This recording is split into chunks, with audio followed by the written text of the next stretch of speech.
Amadeus, Amadeus, Amadeus, Amadeus, Amadeus. TikTok time to rock. Good evening, good morning, good afternoon to everyone who's watching from all over the world. Yes, you heard it here, folks. AP was late, very, very late. And then by the time he Dude, got I had a on, much better entrance than TikTok Time to Rock. It was Amadeus, Amadeus, Amadeus, Amadeus, Amadeus. remember that time when I randomly called you and I was on the road and it came on the radio and I hadn't heard that song in years and I called you and you were like getting ready for you were getting ready for your debate and I'm like, hey man, listen to this. I was just thinking about that earlier today because that song was stuck in my head for some reason when I woke up. And then I was thinking about that. It was on the day of the debate with Andrew Wilson when I was debating about Israel and all that. Yeah. And I'm there. That was actually a debate I prepared for extensively. And I'm there walking around, pacing around, reading stuff, thinking about stuff. And then I get a call from David. David is man. calling me. Hey, look what's on the radio. That's That was a classic. very important call, though. So Classic. Yeah, so AP was late as usual, ladies and gentlemen, and then he jumped on, and there was a delay. There was a big delay between us, and so shut everything down, and then we both shut everything down and restarted, and then there was no delay. So don't know why shutting everything down works, but that's what we do. Anyway, so we are delayed, but not in the way Aladawa is delayed. yes. We're all delayed, but just in different ways, ladies and gentlemen, just in Yeah. different ways. Yes. So AP, Yes. you heard of this Candace Owens lady? Yes, I have. Oh, hang on. I saw Karen. Hang on. Hang on. Let me see. I saw Karen was posting super chats before we started, and they're not. Once you start the live stream, they're gone. But I can look. Up what her question was. Just have to go into YouTube and look up past super chats. And oh, hey, there's a couple. Okay, Hang on. those are these ones. Hang on. Hang on. Oh wait, is it? Not Hang letting on. me see Hang it? on. Hang on.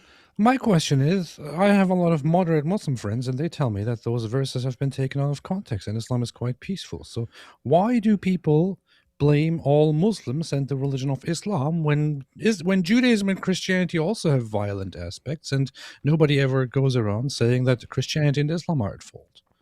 Valid points, and I'm surprised that Candace and Piers didn't bring that up because they were trying to figure out. And by the end, they agreed on something, and it was like this was. Guys, lots of times when we watch stuff I haven't seen it before, I'll watch the beginning of something and then I'll think, oh, this is interesting and we should actually cover this. And then I'll just stop and we'll watch it live. This one I actually listened to earlier because I wasn't sure because there's a ton of stuff. There's been debates we haven't reviewed. There's been a ton of shows we haven't checked out and so on. So I was wondering if this is actually cool and was listening to it. And Pierce, I'm not lying. You will see. Pierce actually brought up a really good point that What? even I had not thought of. Even I had not thought of it. And he brings up a good point, and I'm like, "Whoa, that's a Right. good point. That needs to be made Sure, more sure, popular." sure, I believe. Yeah, on this thing, it only lets me see the first 1, 2, 3, 4, 5, 6, 7, 8. First 8 words of Karen Fisher's super chat, but I But not in the good sense. I recall roughly what it said. So what I see is, if you Dude, believed you were I can better. just read it here for you, man. It's right here on the YouTube Watch page. You can literally just look it up there. Oh, If you believe you I were sat there and better, went into the page of past super chats and stuff, and it only gives you like the first several words. well, you Okay, can what's go it say, into man? fan funding on the Watch page, and you can see it right there. If you believed you were better, smarter, and more worthy than others due to your personality disorder, how did you realize you needed a savior? Says Karen Fisher. Yeah, all that stuff broke down. But yeah, Karen, if you haven't checked out my testimony video, I explain how that just totally broke down. That broke down. Look at- So Somebody I asked a went simple question, nice question, and you call her Karen. Man. I went from believing that I was the most advanced human being who ever lived to thinking I was the worst human being on the planet. So yeah, that happened. So it wasn't while I'm in the mindset of I'm the greatest person who ever lived that I became a Christian. It was after concluding that I'm the worst person on the planet. I agree. Yeah. But no, I explained all that. I explained all that in my why is it still saying I'm disconnected over here? This is on my Because laptop. you're My laptop's saying I'm disconnected. So yeah, we're having a tech problem. Okay, there we go. I just had to refresh everything, guys. Refresh because we're fresh. So yeah, guys, we're just going to check out as much of this Candace versus Pierce discussion as we can get through. Definitely want to get to a good point that Pierce made, and deserves its own video, or at least to be chopped out of that. I guess I could take the clip and then toss an intro on and play the clip and then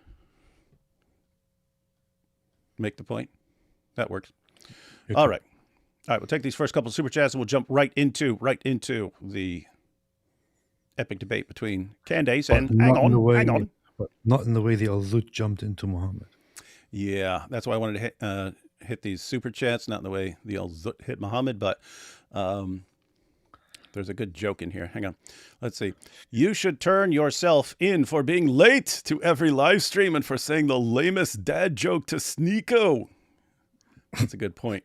I should turn myself in and be locked up. Yeah. That was classic. I told Sneeko, I said, looks like Sneeko is about to have a really bad weeko. And Sneeko didn't find that very amusing, and he stormed out of the room. I've got the video clip. That was actually a funny reaction, man. That was extremely funny. He walked out of the room and closed the door. And just walked out. And then he walks back in and he gets all close to the camera and just stares at the camera. Doesn't say anything. Doesn't say anything, and then just moves on. That was classic. So I realized Sneeko, because keep in mind, back then I didn't know anything about Sneeko. I only knew about Sneeko because they're always converting to Islam. Check it out. And I made a video about him, and then found out he's actually funny. Let's see. Thoughts on U.S. military air strikes versus Boko Haram? I haven't really followed it, so there's not much I can say about it. But to what I have seen is simply that the United States has, with the permission and coordination of the Nigerian government, conducted airstrikes in Nigeria against ISIS-affiliated groups, and has began pounding them really, really hard. Not in the way the Al-Zut or the Illuminati pounded Muhammad and the Warner. But so that has been going on. The U.S. has been actually doing airstrikes there, and of course it's a whole new controversy. Why is America getting involved? I would have to sit down and look more into the details of it to really have an opinion on that. Yeah, I've wondered for years because Robert and I, when we did a show for a long time called This Week in Jihad. And before anyone asked, Robert was just doing way too much stuff, and he had to cut back on all the stuff that wasn't immediately connected to the stuff that he absolutely has to finish. So, but anyway, we realized that we could do a show every week just on the jihad in Nigeria because it's just endless. It's endless. And along the way, we kept having to wonder whether the Nigerian government is complicit in this. In other words, they actually want the terrorists going around, killing Christians and so on, or are they just really unable to deal with it? If the Nigerian government has said, "Hey, it's a U.S., it's okay we agree that you can go and bomb Boko Haram or something like that," it would sound like they are just actually kind of helpless against them, and that they would like the United States to help them. That always leads to problems, because and keep in mind, I don't know anything beyond reading a couple tweets. We, as AP pointed out, we haven't looked into this, but assuming that this bombing was with the consent of the Nigerian government, not the way the Illuminati has the consent of the Warner, and Al-Zut had the consent of Muhammad. Very important clarification. But if it's with the consent of the Nigerian government, seems legit. They would be saying, yeah, we want your help taking out these guys to help them, to help us not let them keep killing people and so on. The issue is there's a problem. If you have a huge Muslim population, which Nigeria does, and then the government forms an alliance with the United States government, yeah, those officials don't tend to do very well in the long run because people point out that they're siding with the kuffar against the Muslims. And guess what? You had that in Afghanistan, right? So you see how well that worked out long term. It can work out short term. Long term is pretty rough. The thing is, the bad thing is that as a result of much of what has been said about Nigeria and the oppression of Christians in Nigeria, many people might think that, especially in light of the current American airstrikes on supposedly ISIS-affiliated groups, people might think that it's ISIS-affiliated groups that are vastly responsible for the oppression of Christians. That's not entirely true, unfortunately. Usually It's those actually Fulani herdsmen. yeah, it's usually it's the tribesmen, it's the herdsmen who fight for land and fight against Christians. Other groups in the land are responsible for. I think the majority of oppression of Christians in Nigeria is not a result of ISIS-affiliated groups. It's actually due to different movements and different organizations and groups, and also due to political pressure from the northern parts of Nigeria, which are Islamically ruled, and as far as the government being complicit, the president of Nigeria is a Muslim president who has repeatedly denied any oppression of Christians in Nigeria, and who has repeatedly denied that Christians in Nigeria are in a bad situation or facing a genocide, when every objective analysis out there makes it very clear that Nigeria is currently in the top 10 of countries where Christians are brutally endangered and persecuted and all that. So the whole ISIS-affiliated groups and Boko Haram and all that, they are one thing, but they are not actually the main driver of the oppression of Christians there. So this whole issue of airstrikes against those groups will not really solve the problem. It might only solve a problem insofar that ISIS-affiliated groups usually do not like to, work with or listen to any governments. So they might be, even if they are a factor that is oppressing Christians, they are also the government and the president probably also do not want them around because they are a danger to everyone, the ISIS-affiliated groups. But again, they are not the main problem. It's a small side of the oppression of Christians there. Fox here says, I would give up my rear end if you guys can start on time for once. So we have someone who understands the thinking of the Warner, that in order to get something you want, sometimes you have to get it. Sometimes you have to give a little to get a little. That's the Warner's motto. And Fox McCloud agrees. Never got your overall thoughts on Nick versus Pierce's. I still haven't watched it. Did you watch that? I am not really. I was going to watch it when it first came out, but then I couldn't go live and all that, so I didn't. I didn't want to watch it on my own because the only time that I would actually sit down and watch it is to review it. I personally have no interest in watching that exchange. It's like two of the most annoying people sitting and talking to each other. But what about the Jews? Hang on. That sounds pretty racist. But the Jews. Hang on. That's despicable. You're ignoring the Jews. What about the Jews? Yeah, that's our kind of assumption on how things went. Anyway, AP, if you want to review that, I'm always here. Please comment on the irony. The BBC has Jimmy Kimmel address the UK public for a Christmas message. He talked how the USA and Trump are fascists, yet the UK Labour government arrests folks for Facebook posts. Haven't been following that story, so don't comment, but yeah, that sounds stupid. The funny thing is with those comedian American hosts, I don't know which one is which because they're all the same to me.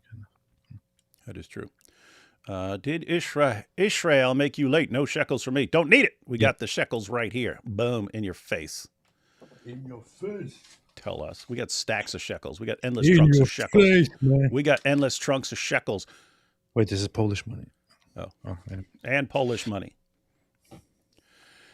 Hang on. I have moderate Frankish friends. That sounds about right. AP, hang on. I don't know why you have never thought about my peaceful Muslim friends who don't believe in violence. One is Sheikh Mike Wingelinge. Oh, that's a good point. It's a powerful point. Have you seen the Somaliland news? Why don't you look that up real quick? I don't care about Somaliland or Somalia. There may be Somaliland news. Who's the worst, pre-Christian D. Wood or Mo? Israel becomes first country to formally recognize Somaliland as independent country. Huh. Interesting. I know that some people that I am in contact with were promoting Somaliland and the Somaliland movement or something like that as a hope in that terrible place, but I don't know much about it. Who's the worst, pre-Christian D. Wood or Mo? I would say Mo, insofar as he influenced billions of people to also be screwed up. I would say David. EP and D. Wood, when you going to live stream with Ray Ibrahim? Oh, I'm sure we'll have some dope live streams coming up. I know he had a new book that came out, so yeah, just definitely want to check that out. Yeah, sometime next week, I'm going to jump on with Robert because Robert has a new book out about Islam's impact on women, so that should be cool. But yeah, I should get Raymond on at some point. Let's see. Have either Dr. David Wood or AP heard that Muslims believe non-Muslims are fallen angels? I saw body cam footage of a Muslim woman saying that. No, that is new to me. Doesn't sound like she has any clue what she's talking about. That also wouldn't make sense within the theology of Islam, because in Islam you don't believe in fallen angels, and Muslims don't believe that Satan, for example, is a fallen angel. They believe that he was created from fire as a jinn. Yeah, because jinn can rebel. Jinn can rebel. Angels can't. Yeah, that's what Muslims believe. Where did Jesus say, "I am God, worship me" in those exact same words? JP Uncut has brought up the greatest refutation of Christianity ever from Muslims. I would take a zut to join the frankest beekeeping order of Egyptian pilots. Who wouldn't? Thanks to the layman apologist. Please update on Jewish atheist woman who was moved to tears when reading the Gospel of Mark. Did she become a Christian? She seemed very intelligent. You catch that one, AP? No, who is that? What? I haven't heard of that. Rebecca. What? She's still an atheist as far as you know, right? The Rebecca? Yeah, Rebecca Bar Saif or whatever. I haven't heard of that. We watched the video yesterday because we went live for Christmas to show the the traveling Klatz video where he showed the most epic Christmas ever in Jerusalem. And dude, hijabi Muslims with Christmas decorations on them and stuff like this. It was Jews, it was Messianic Jews, it was Christians and Muslims all celebrating Christmas right there in the old city of Jerusalem, the very streets we walked over and over again while we were there. The whole place was totally decked out. Anyway, so we were watching that during a live stream, but I also played a clip from Rebecca where she commented right after reading the Gospel of Mark. She was reading the Gospel of Mark. And the reason I wanted to bring it up is just because she said something that's like totally, it would never occur. It would never occur to me or vast majority of other Christians to think about this while reading the Gospel of Mark. But she was crying because reading the Gospel of Mark, it was telling her about first century Jewish life in Israel. And, this is before the fall, before the destruction of the temple, and then expelling them from the land in the 2nd century and so on. And she was getting a glimpse into first century Jewish life before the destruction of the temple and so on. And so that was interesting because I'd never occurred to me that a Jew would be looking at that going, "Wow, this is like first century Jewish life. This is interesting." That's kind of funny because I talked with her quite a lot about Christianity, about the New Testament, about Jesus and all that. And I talked to her lengthily about this kind of stuff when we were in Israel. I talked with her about that stuff on the phone and messages and all that. And she's always had this kind of sense of a lot of respect for Christianity and a lot of respect for the message of Christianity and of Jesus. But kind of this whole, I don't know, it sounds like kind of weird and all that. But that attitude, it's like it reminded me kind of my own attitude that I had, although mine was a little bit more positive. But that she kind of had this that she has this very respect while also dismissing it attitude toward Christianity. So it's very interesting to me how she would react to that. I got to watch that and maybe ask her about what's up. It's pretty cool. But apparently she's apparently she's going to read the New Testament and like share reactions to stuff. So anyway, that's good. Good. I mean, yeah, Jewish. She was an atheist when we were there. I don't know if she's ever changed. She like considers herself agnostic or anything else. But since then, but that's an interesting topic. So, I don't want to speak smart. for her, but she's she's kind of she has this generally atheistic attitude, but also grants the whole divine aspect of it all. It's very complicated. She's very intelligent, but I'm also surprised by the fact that she cried, because considering that she's a total psychopath. Yeah, and then she was saying that she's like, "Oh, I hate showing emotions." She didn't say it like that, but that's what she said. Merry Christmas to Mike Winger. Ha ha, good one, guys. No one's ever thought of that joke. Guys, we don't repeat jokes here on these shows. If we make a joke, it's done. It's done. If we were to make a joke about the Warner, once we've made the joke, it's done. If we were to make a joke about Muhammad on the night of Al-Zut, one and done. Or 30 and done. Ash says, unfortunately, the Nigerian prince known for his beautiful emails has been hit in an airstrike. Sad cost of war. Darn, man. He was just about to send me $9.7 million in exchange for my bank info on how to transfer it. What? He was supposed to send me $5 million. That was going to fund us for the rest of our lives, and the U.S. screwed it up. Hey, check this out. I was in contact with him when he was supposed to send me $5 million, and I even made an agreement with him. I sent him $50,000 myself to get $5 million in return. Then he disappeared. I don't know what happened to him. So. Yeah, smart investment, but yep, bad things happen in war. Fulani ex-Muslim here. Fulani jihad since 19th century. Yep, that jihad been going on a long time. What if the real reason you're not allowed to draw Mo is because he's actually really, what is this, minging? What is that? What does that term mean? No idea what that means. I don't know we don't know all the latest lingo. Whatever the last thing that you just said, don't say that ever again. Okay. Pray for Bangladeshi minorities. Yeah, things suck over there. Raise awareness. Yeah, and it's also a problem that when there are converts, the churches don't want to bring the converts in because, one, they're not sure if they're real converts or if they're trying to infiltrate. And on top of that, even if they're sure this is a sincere convert to Christianity, they know they'll become a target. If they're like, hey, come join our, then you're the church that has the ex-Muslims in it, in a place where they're losing their minds, attacking Christians, Hindus, everyone. New term, slim wit use. Hakikachu is a slim wit. It's not bad. Hang on. Are you saying Muhammad was actually sexual? Yes. I Surah 434, my wife for confusing D-Wood with Mike Winger. Ended up on the couch. I blame Mike Winger, as you should. That is the best. That is the super chat of the day. Why so many Turks are butthurt, not in a zut sense, about the Israel-Greece-Cyprus alliance? Is that part of your plan to retake Constantinople?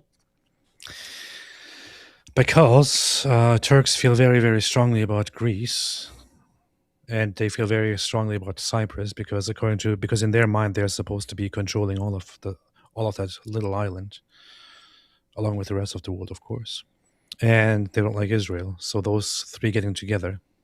If you just threw Armenia into that thing, which unfortunately won't happen because of the Israel-Armenia relationships, that would be a complete nightmare for Turks.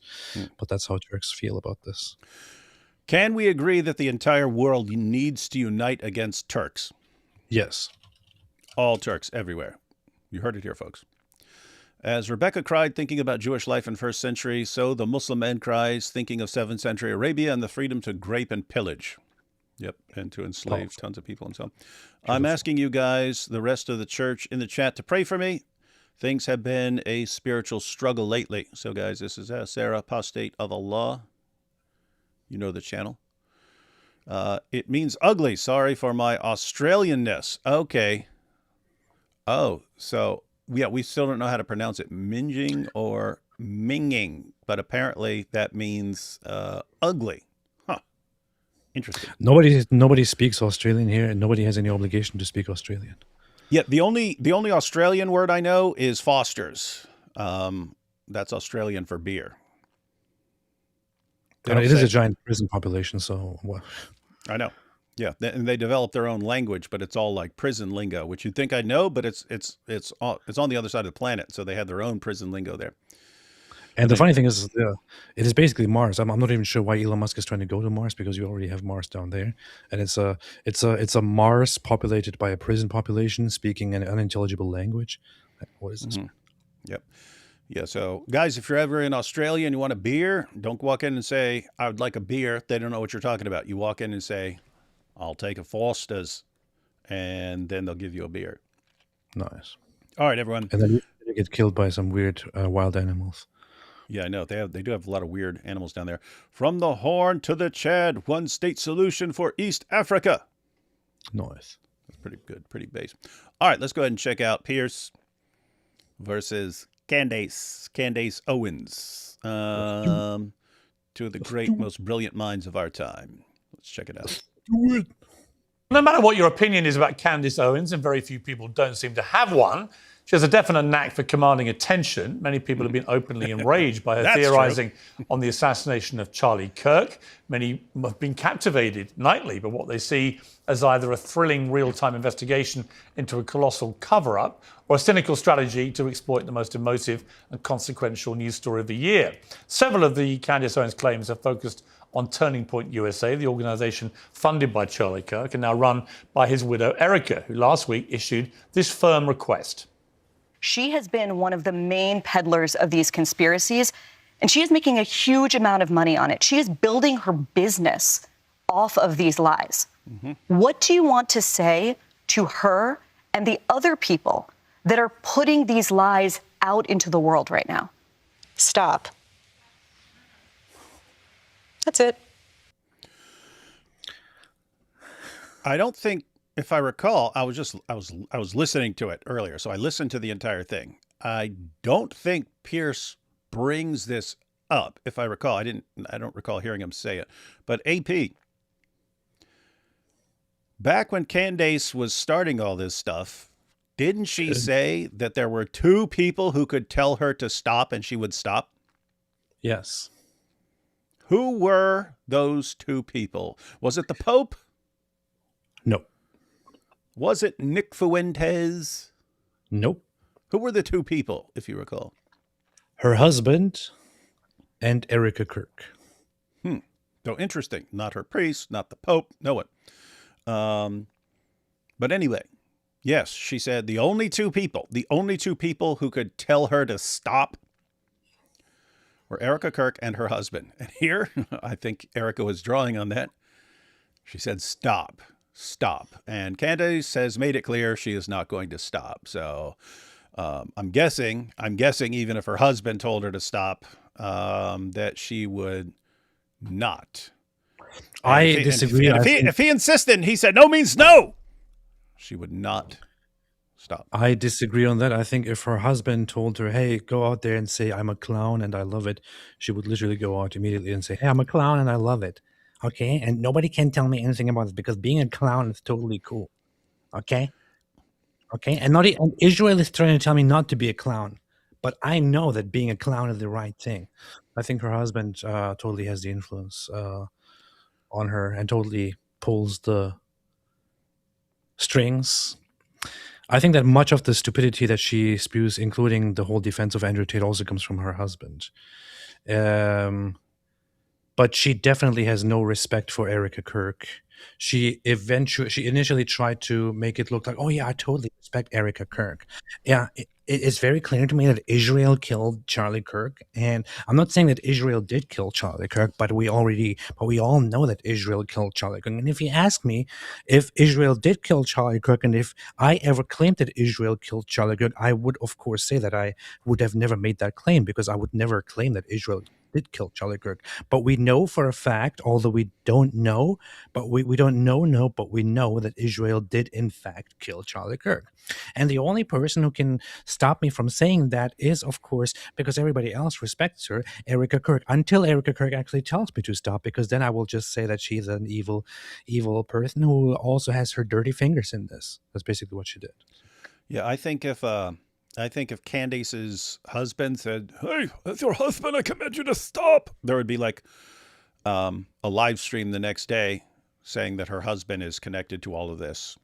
And one other cool thing that Piers did was he gets her to try and say what she think happened and who's actually involved, and she is sticking to, yep, it's Israel and the Egyptian planes and the U.S. government and some people at Turning Point who at least are involved in a cover-up. So, yes, she does have this massive grand conspiracy in mind. So, but anyway, Erica just said stop. Here's the thing. There are some people who go around and say, oh, yeah, of course, now Candace Owens is totally exaggerating and she's making up things that's probably not true. But, of course, we can't ignore that there are lots of unanswered questions about the incident. I have to say, there are no unanswered questions. There's literally nothing that is unanswered. We have all the evidence. We have multiple camera angles that directly pointed at the moment that Charlie Kirk was murdered. We can exactly analyze where the bullet came the from. Illuminati sense. Yes, approximately, at least. We see that he was clearly killed with a bullet that came toward his neck that inflicted a fatal injury. We have the bullet. We have the weapon. We have the suspect who was not under the protection of any entity or any organization or any being, whatever it is. He was directly turned in by his own parents. We have him in front of court. We have him admitting to doing it. There is nothing unrealistic and nothing weird about the shooting itself, or about the handling of the weapon, or about the bullet and how it was shot, and any of that. There's nothing suspicious or weird on the scene, unless you want to take like one clip or something and then don't actually listen to what that is about, but start asking questions in the Candace Owens sense, and then create your own stupid conspiracy theories about it. There's nothing about this incident, nothing about the killing of Charlie Kirk that is in any way suspicious or weird. The questions have very much been answered. We have the killer. We know who it was. We know that it was a sick individual, and that's it. Anyone who at this point goes around and says, oh no, there are too many questions about this, none of it makes sense, there are too many things about it that don't make sense, I'm sorry, you either don't know what you're talking about or you are grifting. There is nothing about the incident that doesn't make any sense. Everything is very, very straightforward and clear.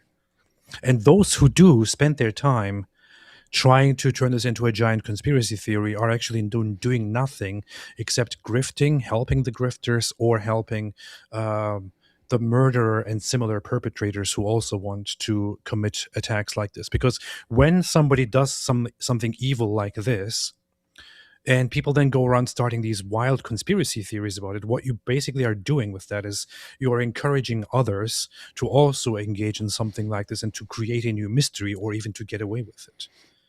We know the evil, sick murderer. Have him judged. Yeah, I'm with Piers on this, because Piers is saying, hey, I'm open to some evidence proving me wrong and stuff, but I really, really think that this is the guy who shot him, and that when this all goes to trial, we're gonna see that, yeah, we do know what happened. there are some other issues, like was his boyfriend actually in on it? And were those texts written just to exonerate the boyfriend and things like that? So you have things like that. And there are lots of details where people are like, hey, I don't get this. This doesn't make a lot of sense. And so there are things that could be clarified and so on, but kind of looks like a guy climbed up on the roof. And even in this, matter of fact, I'll just wait till she says it, but she's saying stuff that is like has been proven idiotic and just completely wrong. And she's still saying it. It's like, what kind of investigation is she doing? But let's go ahead and watch, and we'll get to it. That's all I have to say. Stop. Well, shortly after that, Candace Owens was invited to a lengthy private meeting with Erica Kirk, which is now the catalyst for frenzied speculation that she may be having second thoughts about some of her theories. She's also, I should add, marking the release of her new book, Make Him a Sandwich. And amid all of that, she joins me now for her first interview since the meeting with Erica Kirk. Candace Owens, welcome back to Uncensored. What are you doing here, Candace? You should be making your husband a sandwich like your book says. It's good to be with you at the end of another year. Yes, and what? Don't they eat like cucumber sandwiches or some crap over in the UK? Like rich people, they eat cucumber sandwiches. Anyway. Hey, stop talking trash about the UK, man. Make me a cucumber sandwich with extra cucumber. Who thought of that? Anyway, I don't know. Year it's been, not least for you. It's fair to say your fame continues to rise. Infamy, some would put it. But you're always a welcome guest on Uncensored. Let's get to this extraordinary meeting that you had with Erica Kirk. It came right after we saw her say in that CBS town hall, you should just stop with the conspiracy theories. Candace didn't. So who approached who about you guys actually getting together? I think, Piers, I think it's who approached whom. Don't mean to correct your British language, but Whomst approached it's whomst. whomst approached whomst. Whomst approached whomst. I was approached by Turning Point after Blake Neff, who works on Charlie's show, Blake sort of fumbled this invite. It was, I'd almost say it was a fake invite publicly. And then in the middle of the night said, oh, Candace is not able to be here tomorrow. And they never messaged me. And I think there was quite a bit of public backlash with how they went about it. It just was just not the way that we try to set meetings. And so what happened after was they reached out to. Hey, it's funny. She's like, hey, they invited me to something, but it comes across as fake. It's not real. Hey, Candace, you should try to set up a debate with some of the Dawa guys. You ain't seen nothing yet. You ain't seen nothing yet, sister. The funny thing about her approach, man, is just you could literally walk down the road and say hello to her, and she would talk about this as like, I mean, why did he say hello to me? I mean, there's something weird about the way that he said hello, and I really wasn't sure about how to respond to that because Netanyahu told him to say that. Something about it and something in the tone of how he said an Egyptian hello. plane flying overhead. Coincidence? And guys, believe me, I have these feelings. I can tell. I can feel when I'm something is vibing. off. There's a vibe. And something wasn't vibing right with me. Yeah. So when that I guy don't said know hello now. to me, when that guy said hello at the store, I knew that something was going on. I knew. I got the vibe. I don't know, but I know this man's trying to assassinate me for Bibi Netanyahu. And I'm going to do a 75-part series finding out who else is connected to this. And you probably won't believe me right now, but I just had a dream about this. And I'm telling you right now that in very, very soon, in near time, everything will come out. And I will have all the evidence, and it will be shown, and everybody will see then and there, without any questions, that it was actually Israel that said hello to me that day. Yep. Okay. me, said Erica would agree to do a live stream, just the two of us. And then after Erica's PR blitz, they reached out again and said that they felt that it was better for us to meet one-on-one as opposed to us sitting down having Megyn Kelly moderate, which was the idea originally. Fight. And so where did you? We all concluded that you guys should meet one-on-one. in the octagon, that would break some record. That would break all records for the octagon pay-per-view. My goodness. Have your summit meeting At a hotel here in Nashville. and a lot of your, as you know, a lot of your supporters, fans of your show, Here in Nashville? think that you may have been lured into a trap. Did anything while you were there make you think you were being lured into a trap? I don't know that a lot of my fans think that I was being lured into a trap. I think ahead of time they had Yeah, they did. some Is he concerns, going obviously. to? Is he going to play that clip? So as soon as the meeting was over, Candace actually went on her show and said, "And you guys told me not to drink water, and I didn't drink any water. I brought my own water." Like she was implying that they might be trying to poison her during that meeting or something. Yeah. It is weird. I mean, it is weird given her view of how many different people and groups are involved in this massive assassination. It's like, wow, it's weird that they all sit back and let you completely expose it little piece by little piece. And wow. And the funny thing is, everyone is apparently involved in this conspiracy, in this great conspiracy to endanger her and to threaten her. And among all that, she trusts all these strangers online who leave her messages on what to do. Yeah, isn't it weird? Weird. Interesting stuff. Because I think in general, after you see a public assassination and you start tracking so many lies that are happening, there's going to be an understandable amount of angst that people feel. And I certainly felt the angst as well. There's literally- I've obviously been. There's literally not a single lie that has been officially told that she has actually proven to be a lie during this entire investigation of hers. Yeah, she pointed out. She said, and I pointed out things that were lies, and they said they were mistakes. But and she gets to that. She's getting to that. Very clear that I am suspicious of some of the characters that are at Turning Point USA. So I totally understand why the public was concerned. Including Andrew. When you saw Kovalenko. Erica, she was obviously angry about you in that CBS town hall. What was her demeanor like when you met her? Well, I don't think that she thought she was angry in that. I think maybe that was the characterization from the public. I certainly thought she was angry as well. And she sort of clarified that she was a bit annoyed by the questioning, the way in which Barry had set up the question with the podcaster, Candace Owens, which I think was definitely being driven more by Barry Weiss's feelings towards me, long-running feelings towards me, than it was perhaps for the benefit of CBS and trying to pretend to be an impartial journalist. So I think she was frustrated by the line of questioning, is what she explained to me. So how would you categorize the 4.5 hours? If you were looking at it in totality, what was the tone of the conversation? What do you think you both got out of it? Well, for me, answers to the questions of trying to understand why there were so many Turning Point lies and why instead of people acknowledging that these are lies, I felt that there was this billion-dollar psychological operation to convince people that Candace is just crazy. These aren't lies. These are made up. And so billion-dollar operation to convince people that Candace is lying.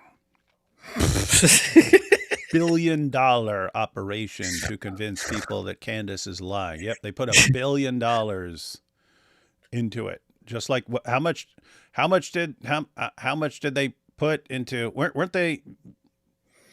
Wasn't it like people are going to assassinate Tucker or something back then? I don't remember. I remember there was some big pile of money. Oh no, it was Netanyahu. Netanyahu had this huge fund of who knows how many millions of dollars to discredit Tucker. But that's nothing now. Now it's $1 billion to silence Candace Owens. So just, guys, when people are criticizing Candace Owens, like us right now, just know it's all part of this $1 billion thing. It just seems like that's a thing now. Anytime anyone disagrees with you, you just say, oh, yeah, there's $1 trillion operation, and it's all to fund people saying this stuff. And I guess then you don't have to take it seriously. Cool. Smart. We should start doing that, man. Anytime anyone disagrees with us, it's because they're getting paid by I don't know, ISIS or something. Yeah. I was very refreshed that they owned up to the lies. That was a great first step. And I think Owned up to the you know lies. what motivates that, maybe because despite having what I would assume to be the best PR agents and crisis PR agents in the world, we're moving toward a different world where people don't really care, you know, if you are friends with the people at what is it WME and CAA and what they can do for you. That sort of power is ineffectual in this day and age. And so I think they recognize that, and that the public simply doesn't believe the story that they've been fed, and the psychological operation to convince us not to believe our $1 billion psychological operation, Candace. own It's eyes. so funny Or the vagueness of it all, what she describes. It's just a bunch of word salad vomiting. But anyway, continue. to trust our common sense instincts has failed. Okay, And I think so- on their end, they got more clarity on how I figured out certain things, more clarity on why I am convinced that there are people that are inside of Turning Point that are dirty. And I was able to share more with them off record. And I think that they got more clarity in exchange. Before we get into some of the sort of specifics, is there not a danger here? I've already seen it in some of the reaction from people that follow your show. Is there not a danger that in seeking to be the one that exposes the truth, and I don't know the truth about what happened to Charlie Kirk. I worked on the assumption that this lone, twisted, weirdo Tyler Robinson killed him for whatever. Piers, you can just leave it at I don't know. No matter what comes afterward, we already know you don't know anything. You don't have to clarify. We know you don't know. And I don't not know, but I don't not know. You know? Start talking like Candace, man. That's what really resonates with her fans, Piers. Yeah. And I suspect personally that is how this will play out. However, I have an open mind in the sense that we still don't really know what happened with President Kennedy's assassination. I found the attempted assassination of Donald Trump very odd in the way that that's been handled by the authorities and so on. I'm not naive. As a journalist of 40 years, I'm You're naive about Islam after being a journalist for 40 years, Piers. not naive enough to say every One of the most naive out there. single thing you've been saying is obviously baloney, because I don't know. And we'll get to some of the more specific details. But is there not a danger, Candace, that by having a 4.5-hour private meeting, rather than doing it in public, that all you're really going to do, collectively actually, you and Erica Kirk, is fuel the conspiracy theories about what you may or may not have discussed in that meeting, what part of the stuff that you've been broadcasting on your show she agrees with and doesn't agree with, and so on. Is there not a danger this is the least transparent way of going about trying to get solutions here? Well, I'm a very transparent person, so my preference was to do it publicly, but I took the offer, obviously, to have any conversation, because if I hadn't done that, then I think everything I'm been doing would have appeared disingenuous. Like, oh, Candace is pretending that she wants answers to her questions, but when she got this offer, she suddenly said she didn't want to go because it wasn't public. They would have felt like I was moving the goalpost. David, pause for a second. Right. Now, Piers is asking the question, wouldn't it be better to do all of this publicly instead of doing it privately? Because doing it privately fuels all these things. Can you imagine how it would have how it would have gone if it was a public conversation? You have Erica Kirk on one hand, who is crying whenever she's on camera, and then wiping her tears and putting on a smile, and being firm, and then being already trash talked for whenever she has wiped her tears and she puts a smile on them. Why is she not crying? Looks like she's not sad at all. What kind of wife is not sad about her dead husband? So under constant scrutiny, she's obviously not emotionally very well right now, as any person would be, except David would, because he's a psychopath. However, so she's under immense emotional pressure. She's constantly crying and trying to collect herself and standing firm. And people really want, or somebody like him, like Piers Morgan, really wants her to sit down with Candace, insane Owens, and have a public conversation where the main motive and the main focus is just to convince the public, and for Candace Owens to say the most absurd and insane and messed up things just to win the public over. Can you imagine how messed up that would be, especially toward Erica Kirk? I mean, you don't have to take a side or anything. It's just, that's just that's an incredibly stupid expectation. So I was willing to take anything, and from their viewpoint. Dude, stop it. Not like the Warner, Candace. Not like the Warner. They felt like after the CBS News and the Fox News hits that Erica did, my understanding was that they felt that it was a good idea to bring the temperature down first by having us sit down and communicate. And that doesn't mean that they necessarily say, oh, well, that's it. Now we're not going to have any other public discussion. I'm hopeful they will. I think they should. I totally agree with you. More transparency, the better. Who else was in the meeting? Erica was there. Who else was there? Justin Strife, who is the COO of Turning Point USA, and my husband was only there for a portion of it, and my cousin. So there were no lawyers, for example? No lawyers. But they did phone their lawyer because I asked the question. I was like, look, I'm open to being wrong, obviously.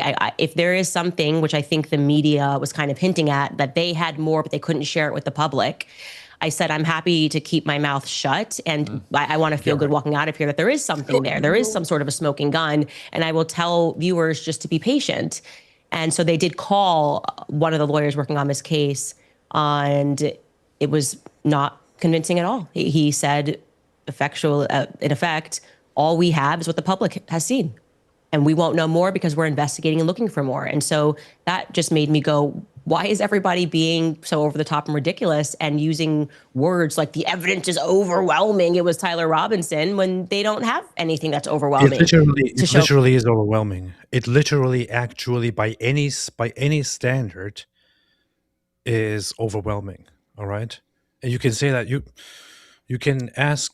You can look for the evidence. You have all the evidence in front of you nowadays. We have this thing called Google, Google, where you can, for example, ask, do we have Tyler Robinson's DNA on the weapon, for example? Yes, Tyler Robinson's DNA was found on towel wrapping suspected murder weapon. That ain't nothing. So we have his DNA left at the scene from the weapon with which we know for certain Charlie Kirk was murdered. We have the bullet, which was found directly inside the wound through which Charlie Kirk was murdered.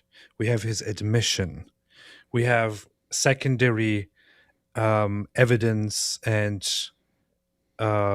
what's it called? Testimonies. We know it all. We have multiple people involved, multiple people directly involved, not affiliated with anybody out there, not affiliated with any security forces or government forces or whatever, who all have attested, who all have come forth and confirmed that this is what happened, that he is the one who pulled the trigger, that he is the one who did it. Okay, we know we have the evidence in front of us. What else do you want? The evidence is overwhelming. By any standard, the evidence is overwhelming. Explain the Egyptian planes then, duh. And the trapdoor. What about the trapdoor, which we can't see, but which we know was there? And tunnels. And how about the fact that a gun from that range could never, ever kill a person like that, although the range is actually an ideal range for that weapon, but ignore that. And what about the fact that if he was hit from that distance with that weapon, it would in 150% of cases, it would have an exit wound, although there are multiple pieces of evidence where it actually doesn't have an exit wound in other cases, but we ignore those because in 150% of cases, it does have an exit wound. Stop it with these insane, stupid, nonsensical talking points, man. All right, you heard it from AP, folks. Just believe whatever the government and the media tell you to believe. You heard it here. AP said it. Just believe whatever the government and the media tell you to believe. You heard it here. Yes. They don't have a video of him taking the shot, which I think was something that I assumed. Like, okay, there's all these cameras. Maybe they actually have that They don't have a video of him taking the shot. See? video, and they're waiting for a moment to release that to the public. They don't have a video of him taking the shot, because everyone is filming, behind them. Not Charlie. They're all filming in the other direction. And so why? Here's the thing: I don't have a video of Candace's wife of Candace's husband impregnating her. So how can I be She said he's a sure? wife. How can I be sure? Is Mr. Farmer actually Mrs. Farmer, who was born Mrs. Farmer, but transitioned at some point, and then to throw everyone off the trail, married Candace Owens, and then when more people were getting on the trail, he actually conspires to have Charlie Kirk killed to distract everybody. I have never seen a single piece of evidence, no, not a second of footage of Candace's husband impregnating her. So how am I supposed to believe that she actually fell pregnant through those means and that it was actually him doing it? It clearly shows that there's a greater conspiracy here at play, and it shows also that her husband is actually a woman. And just to be clear, everyone, no one here has ever seen Mr. Farmer's alleged penis. And so until I didn't want to say it, but there it is. Until we have the proof, we can only assume that Candace married a woman. And let me just say this. I don't know, but I know. This is all true. Because I had a dream about the absent penis. Mm-hmm. I had the same dream. Coincidence? You had the same dream. That's interesting. Well, yeah, because I thought it was a Zoot dream, but one of them was Candace's husband, and I was behind the Diddy line with Abdullah ibn Masud, and we're both watching. But remember, Ibn Masud said he couldn't see their penises. What's that tell you? Well, if Mr. Farmer's one of these guys, hello, do the math, guys. This is all. Or you can just believe the media. And I just want to clarify, we're just asking questions. Just asking questions here. Or at least I can say Erica's side has not seen that. And the lawyer communicated to me that they would not have access to that until earliest would be May. That right now they're just investigating, just like we're doing back at home. Just like we're investigating whether your husband is actually a woman. Yes. Okay, you said that your motive for going to the meeting was that you would be able to come out and tell the world Tyler Robinson killed. Are you freaking kidding me? Candace said that her motive for the meeting was to come out and say, yes, Tyler Robinson, definitely. Are you kidding me? Anyone believe that? Anyone believe Candace's goal was really to firmly establish that Tyler Robinson was, in fact, the killer here, which would destroy like 50 of her live streams? Let me back that up. Not in a Zoot sense or a Illuminati sense or Warner sense. Doing back at home. Okay, you said that your motive for going to the meeting was that you would be able to come out and tell the world Tyler Robinson killed Charlie Kirk. That was her goal. So trust her. Are you in a position to say that? Do you believe as a consequence of your 4.5 hours with Erica? No, shocker. I found out I was right all along and that all my insane conspiracy theories are right on the money and that they have no evidence. Do you believe that it is now... To my great surprise, it turned out I was actually right. Most likely that Tyler Robinson killed Charlie Kirk? Absolutely not. I haven't seen one piece of compelling evidence that Tyler Robinson scaled the rooftops like Spider-Man on a... Right there. Did you catch that, Spider-Man? Yeah. She's still saying that you would have to scale this building like Spider-Man. A dude already responded to that. There's a stairway that goes right up and you just have to, the stair goes right up to it and you just hop over this little like 3 or 4 foot ledge. There's a stairway that goes right up there. Now, when he's leaving, he goes down the side of the building because he goes down the side of the building where there are no people. But to get up there, there's a stairway that goes up there. And she's saying, how could this young man have scaled the building like Spider-Man? You literally have photos of it. We literally have photos of it, man. This is the kind of person that Candace Owens is when she claims, "Oh, I haven't seen a single piece of evidence of that." I mean, I don't know how he even got up there. I really do not know how he could even get up there. I mean, is he Spider-Man? I'm not saying he is Spider-Man, but is he Spider-Man? He would at the very least need an Egyptian plane to drop him on that building. Imagine you have a building, and by the way, most buildings with flat rooftops probably have some means to go up on that rooftop, especially bigger buildings, especially there's either a stairway or a ladder on the side. And I mean, I have never seen a building that actually has any access to the rooftop. I mean, why would it have access to the rooftop? Why would it do that? I mean, that doesn't make any sense. I'm sorry, but she is 100% retarded. Okay, any building, look for any. Go out there, look for any proper modern building of that size. Especially a building built for whatever it is, for education, for whatever purposes it is. Go find the building.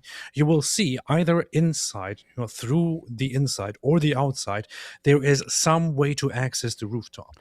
You don't need to talk about random rules for buildings. That particular building has a stairway that goes right up to the roof, and she's acting like even if you don't know about the particulars of that building, any such building has means to access the rooftop. In fact, if there weren't any means to access the rooftop, that would be incredibly strange. So for a mildly intelligent person in this day and age, you would have to sit down. If you actually have an ounce of brain matter or honesty, that's a big if, and think about that for a second. Okay, there are lots of modern buildings in our time. Lots of modern buildings have these flat rooftops. Those flat rooftops also have certain things on them. I wonder if there are means to access those rooftops. Okay, most likely my logical conclusion, just thinking about it, is that they probably do have certain means to access those rooftops. Even if you didn't know, you probably would come to that conclusion, and then you could confirm it by simply looking it up, right? If you were mildly intelligent and curious. She is neither curious, nor is she in any way intelligent. She is an absolute retard. She is a full-blown retarded idiot. Which is why she either doesn't actually sit down and ask these questions or think about it for a second, or she simply wants to go with a narrative and doesn't ever want to second guess that narrative because she is functionally retarded. Yeah, I happen to know about roof access because I used to climb on top of buildings every chance that I could to look for ways into the building from the roof.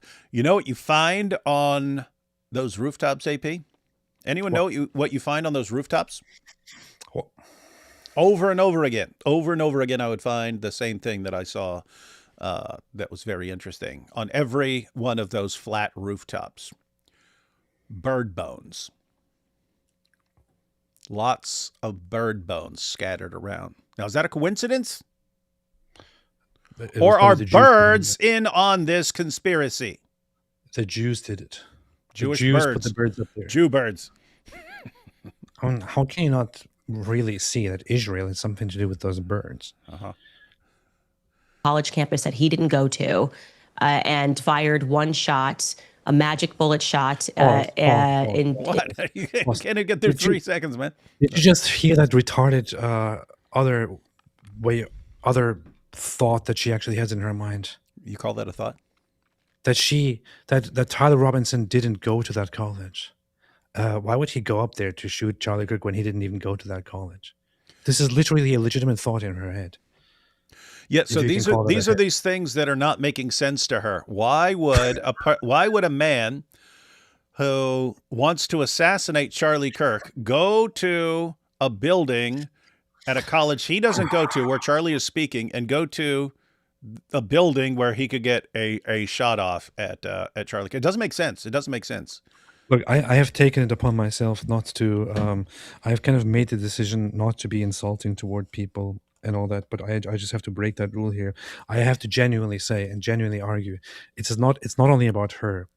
If anybody out there actually sits down and listens to Candace Owens as a legitimate person who asks real questions and who is actually smart and who is actually investigating these things, you really need to question yourself, because you have serious intelligence and thinking problems. You should probably stay away from these things altogether. If you are listening to her, I'm not sure if you are dumber than her or not. The assumption is probably that you are less intelligent than her, so dumber than her because you are following her, which would make the whole situation very, very difficult for you, or even worse for those who are near to you and those who interact with you in life outside. You might want to turn that into like a Jeff Foxworthy joke, AP. Well, like it wasn't a joke. It would go like this. It would go like, if you think Candace Owens' theory about this guy needing to climb like Spider-Man instead of just using the stairway that leads up there is good proof that there's Egyptian planes involved, you might be a retard. And killed Charlie Kirk. I have not seen one piece of compelling evidence. In fact, I've seen more compelling evidence to the contrary. Who does Erica think What killed her husband? Well, I think that in her recent PR blitz, she sort of communicated that she trusted her team, and her lawyer was using kind of the same rhetoric that the media has been using, where there's really, this is like, it's overwhelming. Maybe he didn't say the word overwhelming, but he was it's very AP clear, I think is what he said in particular. And then I pushed back and I said, what's clear? The affidavit? That's all you guys have? And I did tell him, if you would never be my lawyer, because it's just, a lawyer that's just kind of giving you adjectives, and I don't need a cheerleader. I need someone to be practical and to say, we don't have anything yet. I think the communication should be.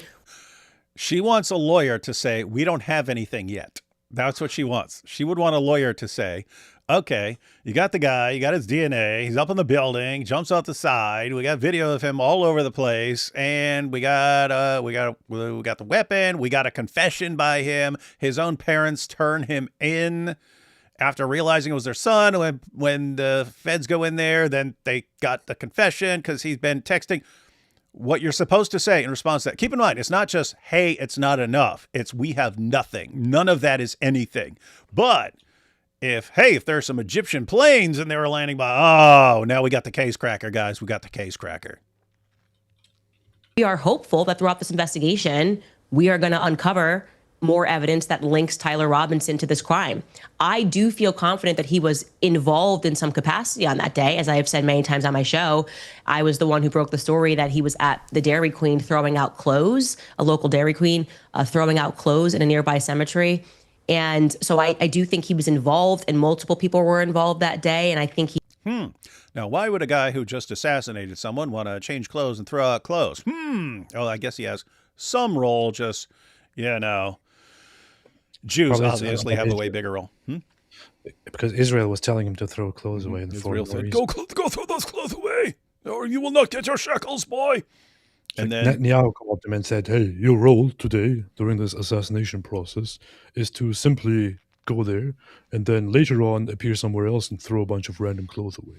And I mean, think about this, guys. Think about this. Like, seriously. So Candace believes that he is involved in a big conspiracy, right? But who's being charged? Just him. So he's the one who could get the death penalty, or I really believe that Erica will ask not to have the death penalty imposed on him and just, to get life in prison. So this guy is going to spend the rest of his life in prison unless Candace can create enough doubt. She only has to convince one juror. That there is some weird conspiracy going on here and that Tyler is not likely to be the one that actually pulled the trigger. That's what she needs to convince one freaking juror. And this dude does not go to prison for this. Hey, David. Sorry, go ahead. Continue. I'll ask you something after that. Oh yeah, I just wanted to point out. So she only has to convince one juror. But think about this. So the theory is Tyler has some limited role, namely he's the clothing disposer. So whoever really is involved here, the plan was give Tyler Robinson your clothes and he'll go dispose of the clothes in a graveyard. Okay. Then Tyler's parents turn him in. They find the confession and so on. But keep in mind, Tyler knows, according to Candace, if she's right, he plays some role. So he plays some minor role as clothing disposer. But he's the one who gets charged with murder. You don't think this would be a really good time to start spilling who actually is behind this? And therefore, and guess what? Nobody knows. Guess what? You'll walk. You'll walk. If you're the clothing disposer, they will gladly give you a deal for exposing other people in the plot. Like in a heartbeat. Oh, wait, I forgot. If you got the entire government involved, then maybe that's not an option. But they said if I expose them, they will not give me my $7,000. Mm-hmm. Hey, David. What? Google the question: are modern buildings required to have rooftop access? I could also ask the question: are Dawa guys required to have bottom access to join the Illuminati? Are modern buildings with flat roofs required to have roof access? AI is clearly controlled by the Jews because it says, yes, modern buildings with flat roofs. No, it says often have mandated roof access. It says often mandated roof access. I'm guessing. Well, I don't know what you're looking at. I'm guessing it depends on the state. What state was that? So- Utah or something? Modern buildings required to have rooftop. Yes, modern buildings require rooftop access. It is part of the of building codes. This was Utah. Are Utah buildings required to have rooftop access? Yes, Utah buildings generally must have rooftop access if they are 4 stories or taller.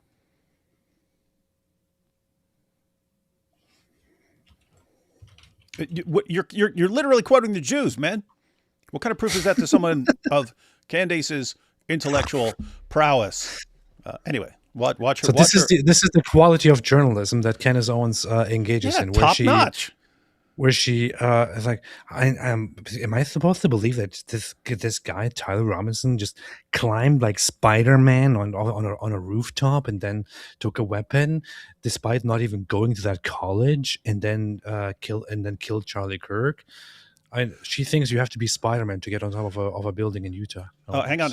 We're getting some of the conspiracies. We're gonna go in the super chats. So we gotta go through the super chats to get to the conspiracies here. Hang on.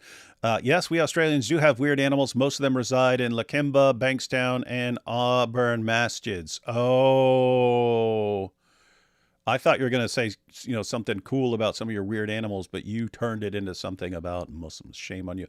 Oh, Candace, if she really had the receipt, she'd be able to take it back. Surely her bill is still under warranty. We're actually going to come back to that because Piers eventually calls it just BS. And that's interesting because that's called Brandolini's Law. And we're going to talk, it's her main tactic. Candace Owens, if you're wondering what Candace Owens' main tactic, she uses various manipulation tactics and so on.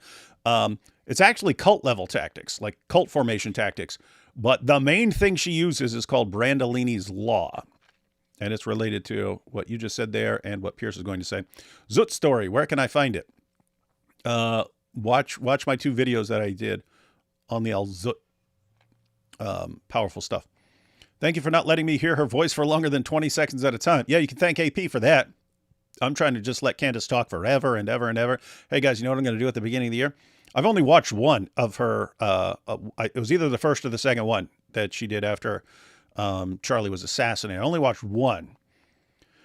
But I think at the beginning of the year, I'm just going to binge watch. I think I counted up, it was like 50 hours. It was like 50 hours of her deranged conspiracy theories and stuff, but I think I'm going to binge watch them over a period of like 3 days, go through all of them, and then post my reaction to all of them. Should be fun stuff. Candace, No matter how hard the GOP tries to make radical Islam happen, the base doesn't care about it. me. Merry Christmas to you too.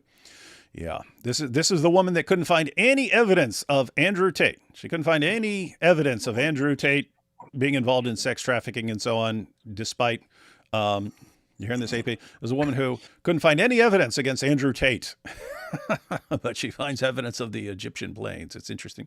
Oh, nice. Candace would be perfect for dawah work. She hates Jews, check. Makes claims without evidence, check. Does not know how to do proper research, check. Oh, yeah, and that's why it's interesting that Candace and Piers would agree on Muslims, right? But for completely different reasons. Piers because he's trained to be a journalist in the UK, and that's just a requirement there.